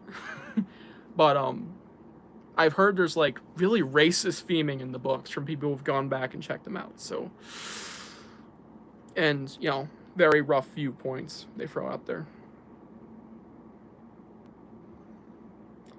Curse of the New Kid is most popular, I know that for sure. Damn near torture, revenge, exploitation stuff in it from what I heard. Whew! People defend it because, ooh, edgy, nice. Hey, I'm gonna throw it out there. Apple Orchard, people love that book from what I heard. I've seen so many people say, God damn, that ending's so cool, because it has a lot of gore. But when I read Apple Orchard, I was like, wow, that's really gory, but this ending sucks. You know what I'm saying? It can have quality just because of the gore, yeah. But that's not enough to merit it being good, right? Or just because of the horror. If Curse of the New Kid, per se, I go into and I'm like, yeah, that is good horror. What if the story sucks? What if it has like a very anticlimactic ending, perchance, right? What if it has some of the weakest writing I've ever seen? What if it's like a typo every other paragraph? You know what I'm saying? If it has that, I'm really gonna question people on whether or not they rate these Shivers books for perchance. Like, I'm talking like big names and anyone in general who's not like a heavy reviewer, on whether they're just reading them to look and say, hey, it's pretty edgy for a kid's book, or gory. Oh, that's a scary kid's book. I enjoy that. Or if they're reading it for the actual story or the quality, not just because it has, you know, cool stuff in it. Not to discredit anyone who just reads to enjoy a book, even if it's bad, right? I know Cameron Chaney, for example. He likes a lot of bad books. He literally said in a newer video, but he loves reading garbage. So I can get that. Thanks for the spoiler, if that's true. No, I don't care that much. Mall of Madness, Conning Around, 2 great ones from Bums Tonight. Her books are okay. Hair Day was mild, good, high, decent. So yeah, I mean, yeah, right in the middle there then. Hair Day, go tomorrow. You can fucking... Okay. Don't judge the series on one book. I'm just gonna throw it out there. I think there's some decent Shivers. My favorite would be like Apple Orchard, for example. I did not just say that. My favorite would be Animal Rebellion. That's what I meant to say. Don't quote me. No, I like Animal Rebellion. I think that one's great. Read that one, if anything. Haven't read Hair Day yet. Heard surprising things. I mean, it's good.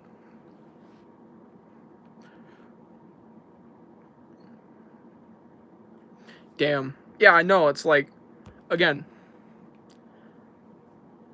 can we be more honest on Goodreads? It's just something that it is not fun. I know Con made a whole video on that. Like, don't listen to half the reviews on Goodreads.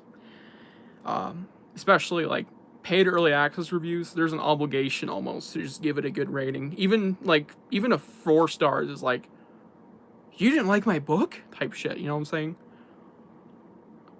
You know what I'm saying. I say that like every sentence now. I'm gonna go to reformatory school, get that fixed. If Cave ends up being at least good, though, I'm dropping a Pinnacle of Modern Kids Horror Books video. Damn. since it's head and shoulders above everything else. Ika's close, but Backyard was a bad book, and I respect that. I guess I'm the only one that flat out didn't like Nostalgia Nightmare, but Night School Bites was one of the most disappointing and middling reads I've had in some time. Yeah, I kind of feel the same way. In fact, I've wanted to lower that score. Also, what the fuck? Inshallah Brava. What is your OHP? I got currently I have 5 HP health points. I'm going for 10. I'm gonna get that upgrade in Port Grind shop right now. After stream. Right now I'm racking up viewpoints. I'm at 2 million. I need 201,000 2,100,000 viewpoints to get that 10 HP upgrade, you know what I'm saying?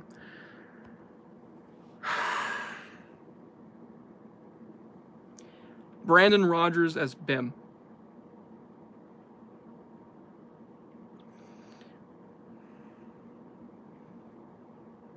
Honestly, no comment. I hope the Lord doesn't watch me changing. That's perverted. Sloppy polyester edit. Nah. Thoughts on Goosebumps Aussie fans' upcoming movie. Next. We had a big discussion earlier, so I'll keep it vague. I wish he was adapting a different book. Again. But with it, I just hope he makes some tweaks, because I think the story he's adapting has got some heavy flaws, and I think it could suffice if he does decide to make some things from that story that at least I personally don't like different, right? Basically shorten the first 2/3 and make it less insufferable. The one critique I have on Arrow is I notice anytime I'm honest on one of my reviews to kind of ignore them, and I see him supporting the positive ones, so that shows bias. Damn. Yeah, I like being honest, so I'd hope people would appreciate, an honest review. Like, I feel bad when I shat on Ryan Matson on A Crooked Rock, and I don't recommend anyone read book 1 at least. But it's like, at least I was being honest, because everyone else gave it like a 4 or 5-star review, and I'm like, that book was ass. Like, it was really bad. So it's like, I'm not gonna lie, he needs to improve, and if people don't say that, it's not gonna get anywhere. People just say, this was a frighteningly wormtastic book for a book about worms, right? If people just say that same thing for every review on a new book, like make some stupid fucking puns and don't give actual criticism, or if don't give enough, I'm gonna be so confused. The next 100 years, say, if I even live that long. Okay, let's dial it down. Like the next 10 years, and we have all these modern kids horror indie series, maybe some getting published, and most reviews are just 4 or 5 stars of people saying the same shit, making really, insufferable puns about this book was batty, because it's like about vampires, right? It's like, okay, it's not like the book can't be good, but everyone thinks it's good. It's hard to believe, especially when I read it and I'm going, hey, this is a really obvious flaw. No one's pointing this out, right? Come on. Rant over. Compared to Jeff Strand comment on my review video before and saw I slandered Nightmare in the Back, I already took it on the chin, made a light-hearted joke on Facebook for it. Exactly, like, acknowledge the criticism and listen to it, right? Do that. I mean, that's just how writing works. I think I scared Squall Charleston. Isn't that Terror Valley? Yeah.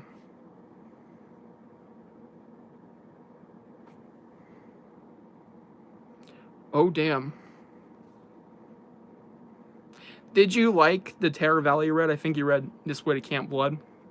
I've been hoping to read Terror Valley. I know he has free books. You're Not My Sensi. This Way to Camp Blood.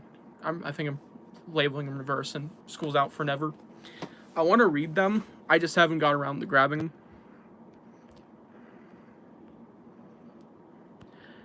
Hopefully they're good.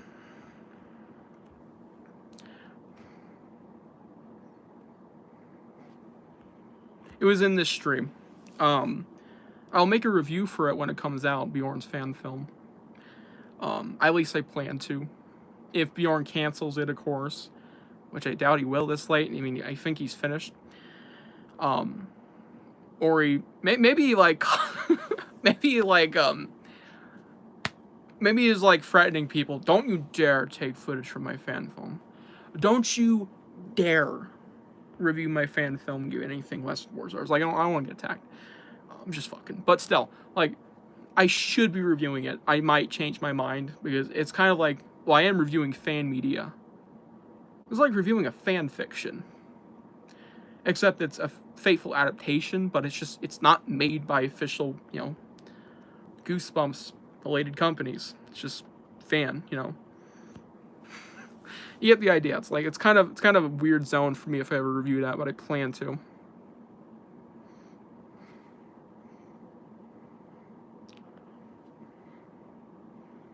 Yeah, quality controlling, dude.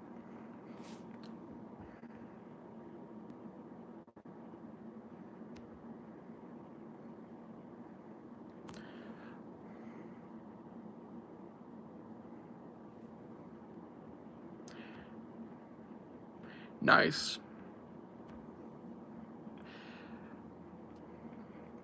Yeah, I'm gonna get Terror Valley, hopefully, within the next year. Maybe for Christmas. Maybe I'll buy some myself. We'll see.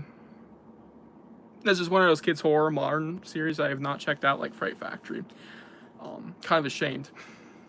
That should be like the first thing I do, but here we are. If you had to make a film for any children's horror book, what would you pick? I would not pick my favorite, Snow Day, because that's not adaptable. Not even just because of budgetary, but like, I think people would hate it. I can guarantee if Snow Day, like, I'm throwing it out there, if Snow Day had a reprint, say, and it did well, like many people bought it and read it, people would hate the fucking book. Like, I think adapting that to a movie would suck. So I'd probably pick something safer, like Boogie's Back for Blood would be a fine pick. I think that one has a lot of potential, but to be fair, we have something kind of similar to that with a Boogeyman kids horror film. That's Don't Look Under the Bed. Real good question, though. Try and think on it. Strange Matter finale. The finale trilogy, I haven't finished it, but so far it'd be an amazing action kids horror film. Action sci-fi kids horror. So far, some of the best kids horror books I've ever read is the Strange Matter finale trilogy. Maybe that.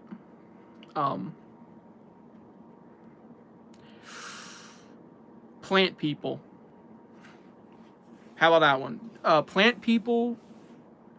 It Watches in the Dark. That could be a good pick. I think I make some tweaks, but Plant People or It Watches in the Dark, I think would be like some S tier picks. I think I'd do those.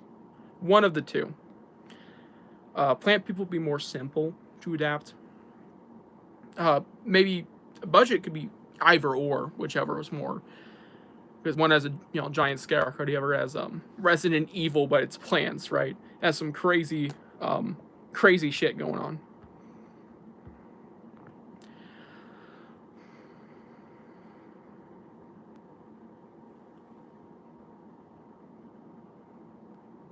Who the fuck is Billa? Anyways, any of the Weird House books or free good week ones, Carnival from Monster Street. I love Monster Street's Carnival. That one's great. Those are my picks. If you're getting a movie adaptations, kids horror pick. Yeah, straight up. I think Carnival's a great one to throw in there. And I'm trying to think realistically, but if I had literally any budget, I would love to do Carnival too. But obviously, I'm just saying I pick it. I'm not going to do directing or acting or anything. Picking, just saying, telling people do this one, right? Give it to the right people. Maybe George Romero's Dead House script, because I really did like that. And I think just looking at Goosebumps, it could fucking use that right now. We only have 2 books on the way confirmed. One of which is not a new story. One of which is going to suck, possibly. Or at least, just something I'm not excited for, which is a dummy book. And you have Goosebumps action figures, T-Girl Slappy Doll, at least that's cool. And Funko Pops, I guess. I think that's it. So that's Goosebumps right now. I cannot care for the life of me. The only thing I care for right now with Goosebumps is merch, and that's saying something. I care more about the new action figures. So that sucks. That super sucks. Their comic is coming out in less than like 2 months, and I just don't care. I mean, it's not like I don't like it. I think they're cool. It's just like I wish it was a new story, but it isn't. It's just an adaptation. The worst modern kids horror book is Attack the Living Slime. AI slop. I did not know that. I'm gonna avoid that at all costs. The artwork and the text. Awesome. I actually know what you're talking about. Surprisingly. Granted that there's a Sony level budget, indeed, yes. The safer pick would be Billy Baker's Dog, good one. Terror from the Cave. Yeah, either of those, pretty good picks. Boogie's Back for Blood, again, that would be, whoo! Step on a Crack, yes, that could, if you do a little more of the story there, because I think Step on a Crack had some issues. It could be a banger. Could be really fun good. Teacher the Bug, Billy Baker's, yes. I'm trying to think realistically too. Like, not even just picking my favorites. Like, realistically, like what would do best, and I'm not just talking about budget but plot. Boogie's Back is like probably the most safe bet I feel for a Tingler movie. If you're gonna have any of them, that and Billy Baker's. Because I feel like the ones with scale are going to be better to perform. Like ones that have not only just more than one set. Because, killer computers in one house. That could fit more as a, like, standalone episode of a show. But you have Billy Baker's, and that takes you all across town. Same with Step on a Crack. And, or you could, again, going back to moderns, Carnivals everywhere. Whole ass amusement park, you got a nursing home, whole town. There's a lot you could do. The setting is a big thing you gotta account for. If the book takes place in one place the whole time, that's gonna be a bit annoying for a movie adaptation. Yeah, those would make great movies though, seriously. Yeah, honestly, Goosebumps is I mean, it's not dead, but it's not. It needs some resuscitation. I think it's on its wheezing breaths right now, just content wise. Not that I think the IP isn't pulling money. It's just like we could get more from Goosebumps. I wanted to make a video on that ages ago. Goddamn year ago, I think I had the title down, but like missed potential of modern Goosebumps. I would talk about like we could get more books a year. And more specifically, like more merch to help those books get fluctuation, give more insight on the IP, give more people to go, hey, Goosebumps, when they look in a store, go, I kind of want to buy some Goosebumps, but adverts out there. We get like nothing. We're getting 2 new books a year and a comic adaptation, so it's an adaptation. I'd hardly call it a new story, but definitely a new book. So I guess you could say free. 3 new books a year. One's a comic. Some merch every now and then. The State of Goosebumps merchandise, which I don't mind this much. At least I wish we got more, but these in particular I don't mind, is usually collab merch, besides the off merch shirt drop, and I'm not counting Cavity Colors. You had like the trading cards I did earlier this year. You have the recently announced, again, T-Girl Slappy. You have the ornament they just dropped. I have it right there. Don't recommend buying it for 20 free. Probably be like 15 at Walmart in about half a year. So, yeah, there's stuff, but it's few and far between. Not to mention, this shit's niche as hell. No one's going out their way for a Goosebumps ornament unless you're an actual fan. And that's not where the merch should be entirely aimed. I do want fan-orientated merch, but I'd like merch that's like, more broad, like you'd put in a store where you wouldn't just expect straight Goosebumps fans to walk into. Maybe you could put shirts at Hot Topic. So many people go in there. GameStop. I mean, Goosebumps doesn't have very many games even nowadays, but GameStop still has merch for functional games like Digital Circus. I'm wearing one right now. You could put it in many stores. Shit, Walmart, Walgreens, just, retail stores. You could put like Goosebumps on boxes, like cereal boxes again. You don't have to do much. And just get the word out there. Kids to hear about it and go, hey, what's that? It's like, oh, it's Goosebumps. What's Goosebumps? Well, when we get home, I'll turn on the show for you. But either way, Hello Brody just exists. Paranormal Activity movies with like a word. I have not seen any of those. I believe they're low budget ones. The first video back I have is a talk video, and it's going to be centered around moderns, perhaps a deeper reason why people aren't reading them and why they aren't revered. Yeah. I mostly, if you want my insight, there's just, I don't see anyone talking about it, and I think that's because not a lot of people even know they're happening.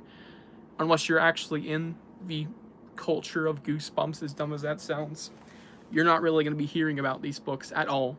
Like, if you're a casual fan, if you're looking for books for your kids, it's not likely you're going to hear Goosebumps, especially the new stuff, I mean. I think the best-selling Goosebumps books in years are the fucking retro tins. That says something.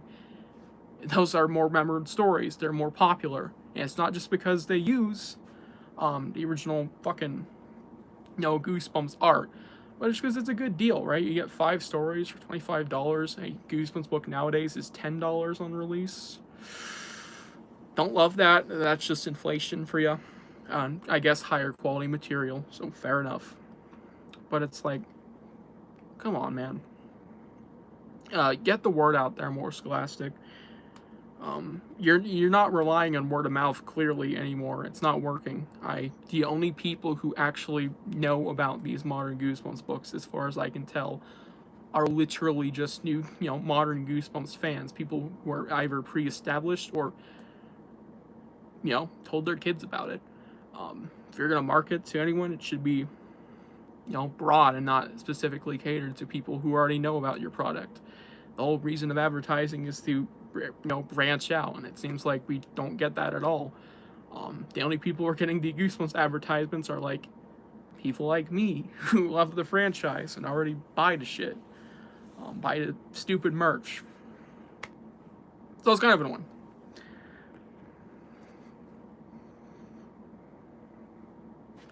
Yes, in general, more advertising. I've heard they don't even have them in Scholastic Book Fair slips anymore, and that's just like, if that's true, that's crazy. Or at least, they stopped doing them, right? When I was in a middle school, which is prime Goosebumps, I'm still, in that age range, 7 to 12-year-olds in middle school.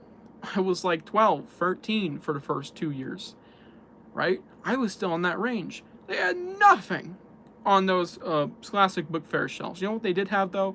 Stranger Things comics. Fucking FNAF books.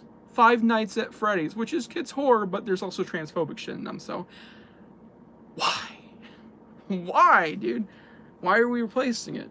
I guess because it's, more popular, like throwing Woody out and placing Buzz Lightyear, but like, dog. You at least throw it in there, get the word out, get your kids, the kids to know about them. I don't even know if they're in, elementary schools, but the last book fairs I ever had, like the last 2 free, none. Right? Middle school is still part of your demographic. I didn't see shit. Even in elementary school, I mean, I don't need a whole section of Goosebumps, but like elementary school, I think the last year I had, they barely had any. They had the 2 new books, and that was it, right? The 2 latest. Don't love that. We've been going for 2 hours, by the way. I'm gonna stop the stream here in like the next 20 minutes, probably. I gotta read Cave, probably at least the first third. I'm not gonna rush through the book. I have time this month. I'm trying to enjoy myself. I don't want to, plow through it. But let's read some chat here.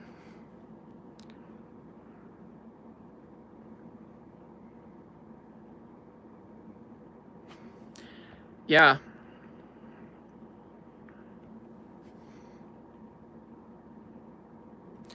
Yeah, that is something that says a lot, truly. Um, this is actually probably the greatest piece of evidence that I have like at least five of every copy. Sorry, five of every first five. I can't word this. I have five for every of the first five or six, maybe seven. No, I'm just gonna say the first six. Slappy World books. I have like at least five, and I'm talking at least. I know I have like around 10 Slappy Birthday to use.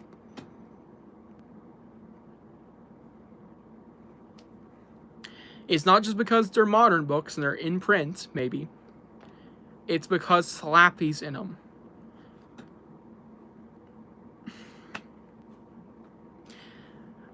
Yeah, you know, it's Slappy World. That series, yeah, it was successful. I'm surprised it got the 20 books, but you know, I really shouldn't because it had Slappy as the mascot. He's on every book cover, whether it's the actual art or the logo. And he's in the books, whether it be the Crypt Keeper or he's just a character in them. And I will say, you know, Slappy World, it worked, right? It worked from a marketing standpoint. But when it finally got tired and Stein clearly was not writing any more Slappy books, clearly I say, and then we have Dummy Meets the Mummy.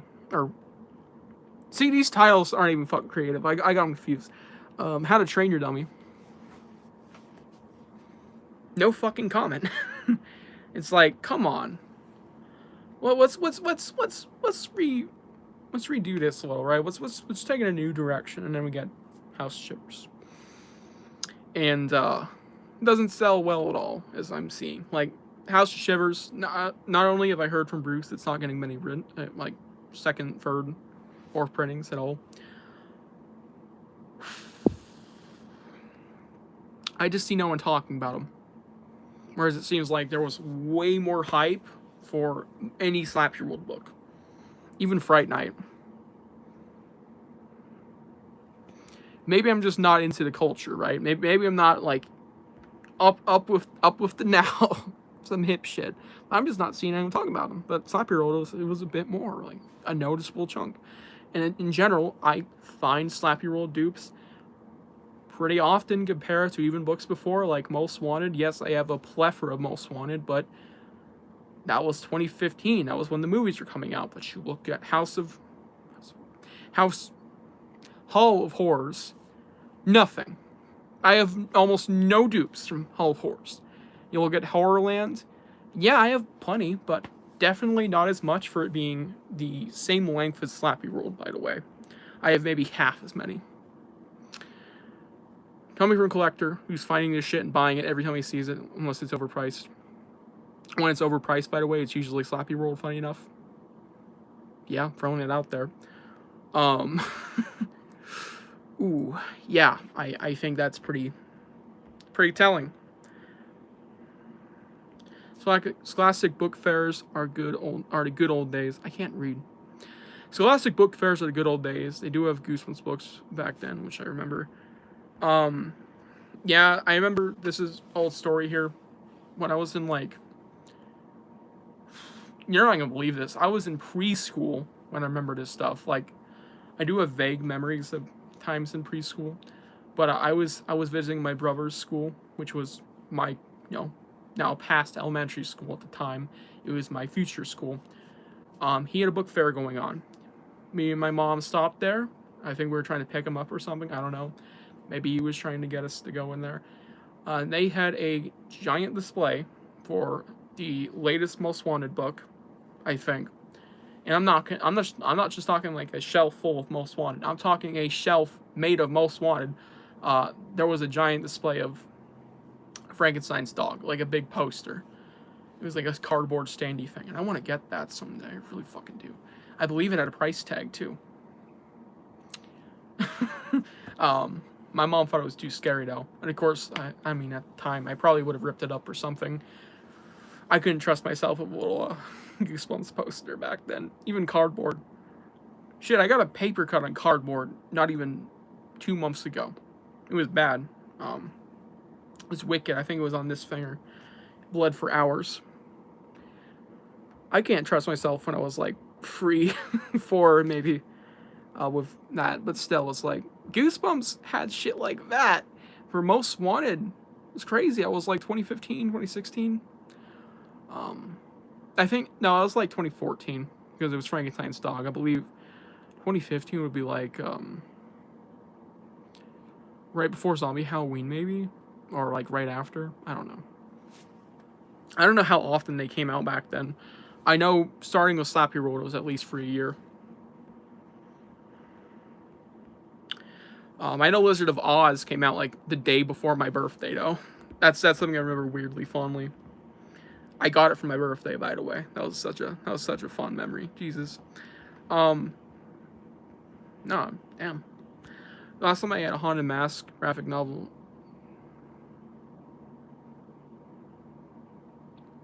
I can't read. So I'm assuming you ordered it from the book catalog and didn't get it. That super sucks, dude. I've had that happen before. Yeah, that stuff too, man. They're just putting more bullshit out. It's like it's not like I don't respect, books and kids' books. Shit, I love seeing the Captain Underpants books on the shelf. That shit brings a smile on my face. Dogman too. Maybe not Wimpy Kid as much. I don't care for that. But it's like there's stuff I enjoy seeing on the shelf. Babysitter's Club, Animorphs reprints. I'll tell you, I audibly smiled when I heard they were making more Animorphs reprints. Like, that's cool. But it's like, now replacing Goosebumps in book fairs with FNAF books. Like, I'm not even kidding. And that's just, oh. That just sucks for me personally. I don't like seeing that. It's funny how majority of the Slappy books came out in the first 12, and then the remaining 8. Yeah, that's really funny. And now they're seeing the biggest slump. Yeah, like, we had no Slappy books for the final 6 of the Slappy World series, besides, like, 1, right? There was 1 in that final stretch, the final third of the series, for a series that's supposed to be almost entirely Slappy.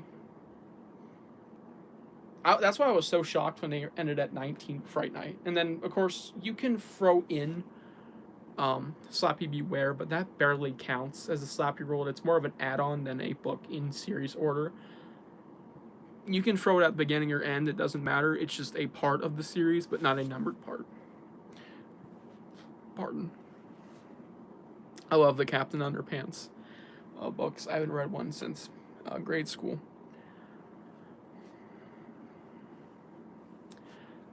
Are we ever getting Goosebumps seasons? What? I assume you mean future ones? Doesn't seem like it for the Disney Plus era. I think that's came and went now. I gotta stretch out here. Oh! Pink water bottle. Well, let me get a little. You know what we have in here? The only drink I truly accept and condone. Straight H2O in this bottle. A chunk of my lipstick fell off. I spilled some on the floor. But you know what? Worth it. Stay hydrated, kiddos. Don't drink soda all day. Take it from me. I love my water. Honestly, Goosebumps. Just put your fucking brand on water bottles. Anything. Just get more promotion out there, right? You just throw the Goosebumps label on something and say, buy the new Goosebumps book. You get a free Goosebumps book if you go to the website. Got a coupon on it. I don't know. Ooh. But yeah. Let's read chat.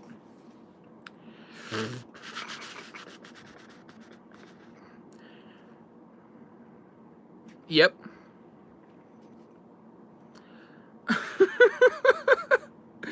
I can guarantee I'm not that dude. I only get 19. I'm proud of that number. No, I'm just joking. Honestly, that's probably why. And kids buying them when they see him at Barnes and Noble. God, I gotta get Michael Jackson surgery. That nose is crooked. But you know, that's probably why. Good point. Maybe I'm at fault. Maybe I'm at fault because I keep buying slappy shit. There's going to be a season for this show. Oh yeah. That shit was funny though. I remember they did that. I can't remember, but I know there was some funny ass add-ons they did. That shit's so funny. I plan to do some crazy New Year's stuff. I've had April Fool's Day videos. Like, I had this one put down recently. I jot all these down in my brain. I plan to do, like, maybe 1 year I'll do triple header art ranking. And it'll be like a 1 minute video when I open up saying, "Hey everybody, Goosebumps for Dummies here, triple header art ranking." I know this has been a long waited video on the channel. Thousands of people have requested it. And then I'll go, so here's the ranking. This is my least favorite. And then these two in this order. And then the outro just cues. Just straight up. This is a fucking joke. Because technically I have to make a video on it because there's free pieces, right? That's my minimum. I have to have free or else I can't do a ranking. But I don't really want to do it. It counts, though. It does count. Don't love that. Yeah. The only Horrorland book still in print is Revenge, I think. And I'm only saying that because it's at my Barnes & Noble. I couldn't tell you if that's even in print or they just have a copy that they have from like 8 years ago. Stretching out here. Get real close to you guys. Anyways. I meant Goosebumps Terrors.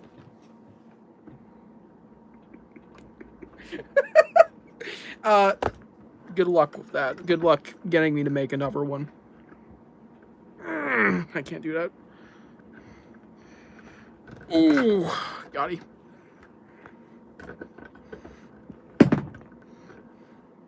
That was slappy. I think it was a sign from the gods. I gotta drop the Goosebump shit.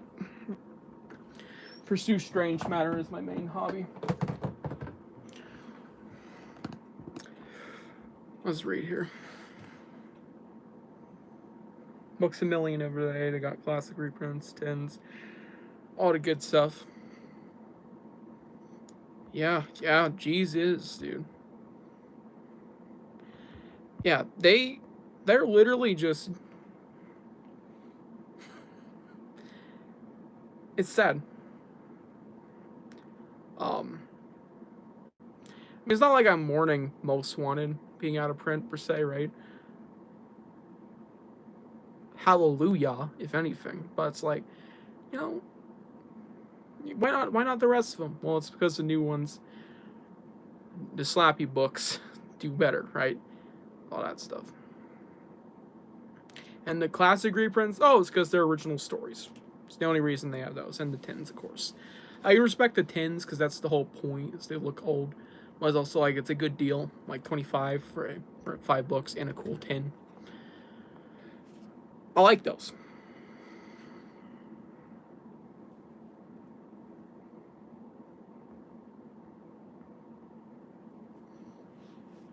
Yep, triple header cover ranking. 2-minute video. If y'all remember, I made like a 3-minute, and this was a serious ranking. I made a 3-minute video ranking the haunted library books. But there's like nothing to say on them, right? If I review them right now, it would take a minute, right? Go, Don't Make Me Laugh sucks. Aliens suck. The plot sucks. There's like no redeeming qualities. All around terrible. Bad Dog is a very forgettable story, but it's not offensive, and I think it's just okay at the end of the day. Repetitive but nice ending. Halloween Game has a terrible ending. Before that, about 95% of the book there, the little mini book, pretty damn good. I think it has some great Goosebumps content, some nice horror, and it's just very fun. Bam, there you go. That's how fucking short it is. There's nothing to say on them. At least I can't bring out personally like a big combo. I'm sure someone watching could, or like someone else in the community could just make a better conversation on that. But it's like, if I ever got to do that ranking, which I plan to, for triple header covers, I mean they're alone cover art, so there's less to say. It looks cool. I like the colors. And it doesn't look cool, but I like the covers. It looks like shit, but what's the artist thinking? You know what I'm saying? That's all I have to say. There's nothing to say. It's like, why should I even? It'd just be a YouTube short. Which honestly, maybe works better that way.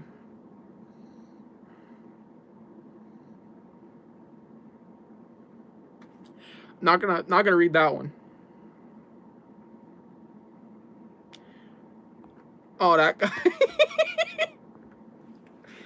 Honestly, sometimes I'm playing with my phone, not like doom scrolling or playing Flappy Bird, but I'm talking like as I am now. Like I'm getting ready for a video, and sometimes I'll pan over and I just see that guy or a farming back there, and it's like, oh god, let's turn that light on. Hold up, it's only goes. Well, I have the lighting on effect. I don't know if you can see him better, but like. Sometimes I'm scared I'm gonna look back there and he's just gonna be staring at me, like in the camera. He's gonna be facing the view. Oh my god. The thing is though, he's wedged in there, by the way.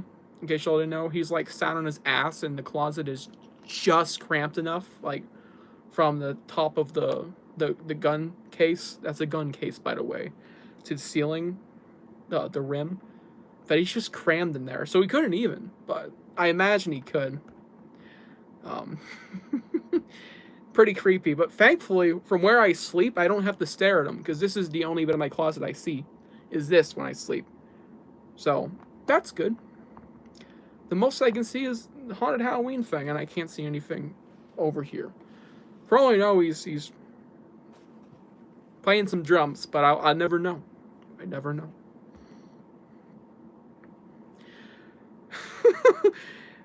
Give me advice. I'm trying to make a Goosebumps show or movie. I haven't decided. Well, I don't know. I'd say adapt what's within your range. Try and do something original with the stories if you don't think you can adapt it faithfully, or you think you could make something suffice if you did it differently. I'm turning lighting off. There we go. Yeah, spread word of it.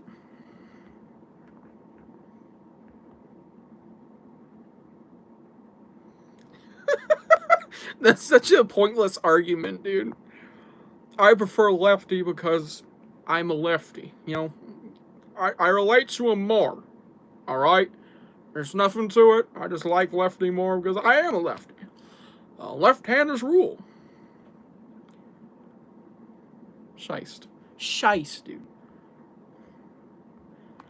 I just joined what's going on, y'all. We're talking Goosebumps. Disinfect that slappy. It came from Australia. It came from the USA, dude. This was made here. I mean, as far as I know.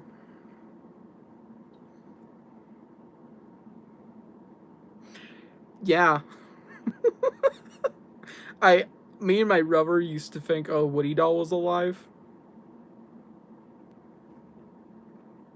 Yeah. And we would we would utterly torture the thing to get it to talk, like, cause Toy Story, right?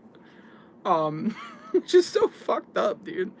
But we would think we hear it moving in the closet, like literally the one behind me. So this is memory right here.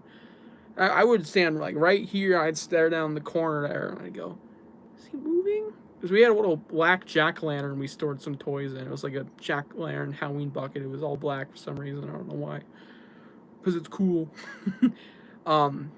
Yeah. We had toys in there, little dolls.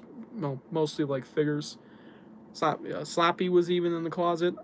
But yeah, no, we had Woody. We thought it was alive. We tried to do one man hide and seek with the fucker. Uh, that went well. We did it at 3 p.m. of course because we weren't old enough to know. Um, that wouldn't work even if it was real. um, yeah. Maybe one day. We said this earlier in stream. I will do the Slappy 3 EM video. I will do that in the minute, PB&J. Don't you worry, we'll get to that. I made a Goosebumps movie. If I made a Goosebumps movie, I'd name only... In name only. Jesus Christ. I can't read, guys. I'm so sorry. If I made a Goosebumps movie, in name only, go eat worms, pretty much make a creep show segment. I think there's potential of that, right? 2023 show, that book, we could do something with it. Poor Slappy now. Just sits there every day waiting.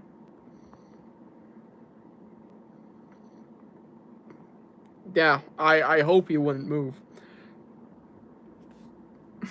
Again, just ore farming. I'm not Farstar, but I'll LARP Farstar real quick.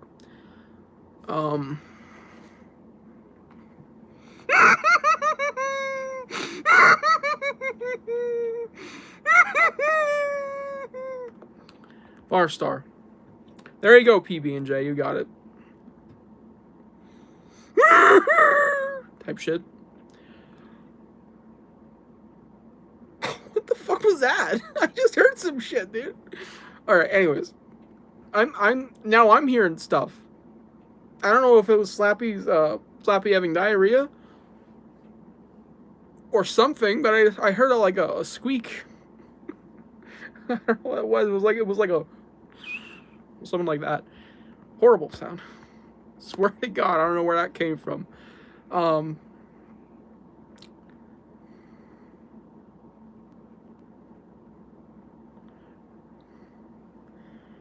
Okay, Billa. You'd love Vero. That's all I'm gonna say. We're gonna end stream here in the next 5 minutes, by the way, because I gotta get to reading Cave. I don't even know what time it is. Nightling Woody and had me in a show. I'm not reading that word, but yeah. Sigma male Slappy.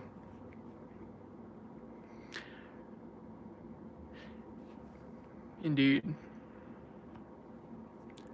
How is... Yeah, dude, he's straight up just bask in that. He just sits there, and I can zoom in, I think. He just sits there, staying in character, you could say. Oh, that is creepy, I'm not gonna lie. It's kind of fucked. Turn the lighting on. I don't know if it's creepy or not, but... He has a glint on the camera. In real life, I don't see shit. But no, if I'm looking on the camera, there's more of a glint, and that's creepy. Yeah, in the camera, he looks alive, but in real life, he looks static as fuck. Little do I know, the real horror is that Slappy. And that one's alive, trying to kill me. For all we know. And then we have Slappy down here, of course.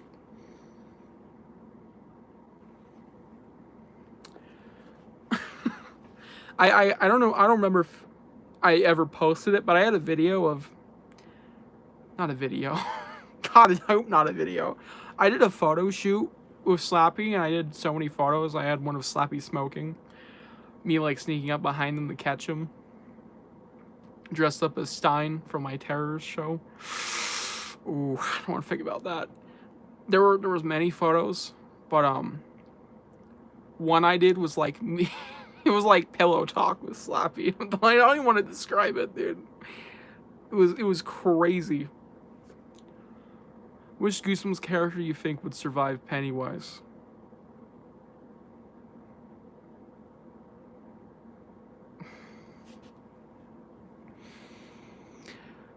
I gotta think about that one. What do you think, Slappy? Totally not pulling the string. Oh! He's got a professional opinion there. Fix his jaw. It hangs open. I guess he's just used to it, keeping his mouth open. That wasn't funny. But God, that you're asking some like astral being versus a Goosebumps character. Who would even remotely win against Pennywise, or at least survive the fucker? Don't even just kill him. At least survive. Crikey.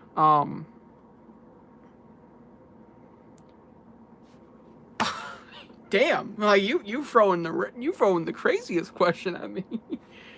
God, that is a tough one though. That's a tough one. Curly. No, I'm just joking. There's someone who genuinely would say Curly, by the way. Like they would say it with their heart. Curly. Duh. Dude's just a skeleton. He's cool, but he's just a skeleton. That is a good one though. I'd imagine some kind of alien or like mythical being.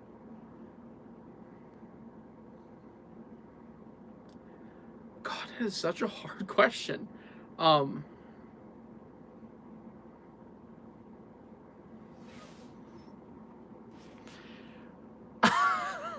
Who would survive Pennywise? I'm gonna let the chat answer that one. I actually have no idea. He's literally an alien. Spoilers, I guess, but I think everyone's here seen it. Good luck, anyone going up against the big Y's. You know what I'm saying? It's my catchphrase. Swear to God. Which Goosebumps would survive?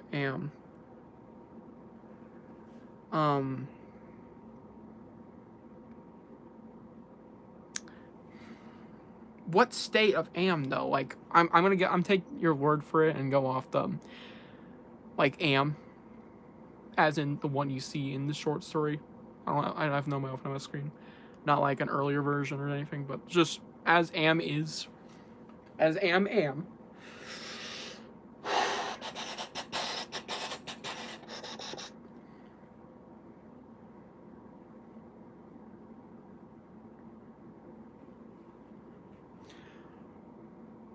Goosebumps exclusive, of course. It's another tough one, but I know I can answer this one. I'd say most aliens in Goosebumps, because they're not going to be on Earth. I think that's pretty good. But for a more interesting answer, maybe Clarissa. Not only do I think Anne would have nothing against her, but I think Clarissa could just erase him. She is one of the most powerful Goosebumps characters. God, I forgot who that was. I feel so bad. Is that I don't know. I'm not gonna try and guess. I don't remember.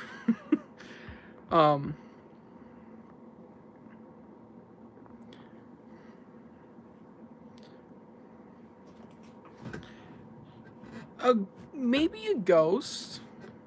It's not like it can kill a ghost. Pennywise.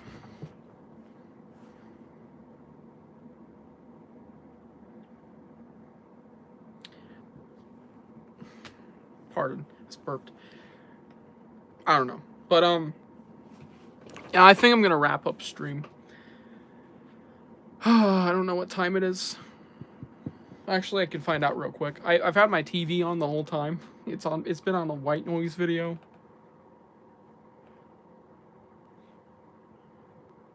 9:16. I still have 3 hours to read through Cave. I'd say 2.5 because I have to prepare and mental break and shit. Damn.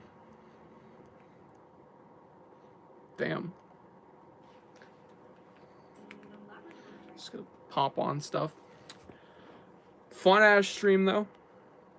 Congrats to me on 2 mil views. Ego stroke. But no. Very, very nice stream. I haven't streamed as often as I'd love to, but of course, streams not only take a lot out of me mentally, especially going on this long, because I'm just sitting here chatting away to a phone. For all I know, I'm just talking to bots of my friends and of strangers. But who knows? um,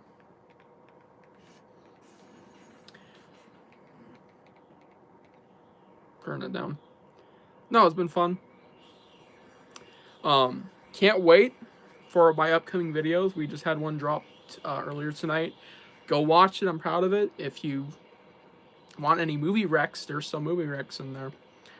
Every movie in the video I talk about, I actually do like. So, if you're gonna watch any kids horror movie though, watch Monster House, Paranorman, and it's made a weird sound with my mouth. And Don't Look Under the Bed. Bangers. Thank you guys for tuning in. Thank you. Anyone from Instagram servers just popped up because they saw it. Even just scrolled upon the vid.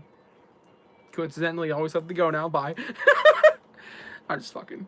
Yeah, thank you guys for tuning in. We'll do another one for 3 million views. I can guarantee it'll happen in like the next 2 years because most of these views, by the way, are from like one video that I'm not even happy with. So don't act like this is like a big achievement. It's just because I have a really push out video in the algorithm of me parodizing a hypothetical Goosebumps free. And I was like 12 when I made it. It's not very good. To be fair, yeah, that's because I made it, so I'm not very proud of it. But yeah, thank you guys for the Goosebumps talk. I'll review Cave when we get to it. Stay tuned for the banger videos. I guess I'll say it now. The essay video I have coming up, a whole ass essay, probably 20 minutes. Reef of Death. That's the book I plan on talking about. Again, Comp, BD, they need to read that. That book has, whilst I don't think it's a great book, dude, I'd rather be caught in a world-ending asteroid than go through any one of the deaths that occurred in that book. Or some of the fucking characters didn't die, by the way, and they went through like pair of anguish levels of torture. I'm talking stretching that shit open. Like you gotta read it to find out. But yeah, thank you guys for watching. See you guys in the next one. Ending joke.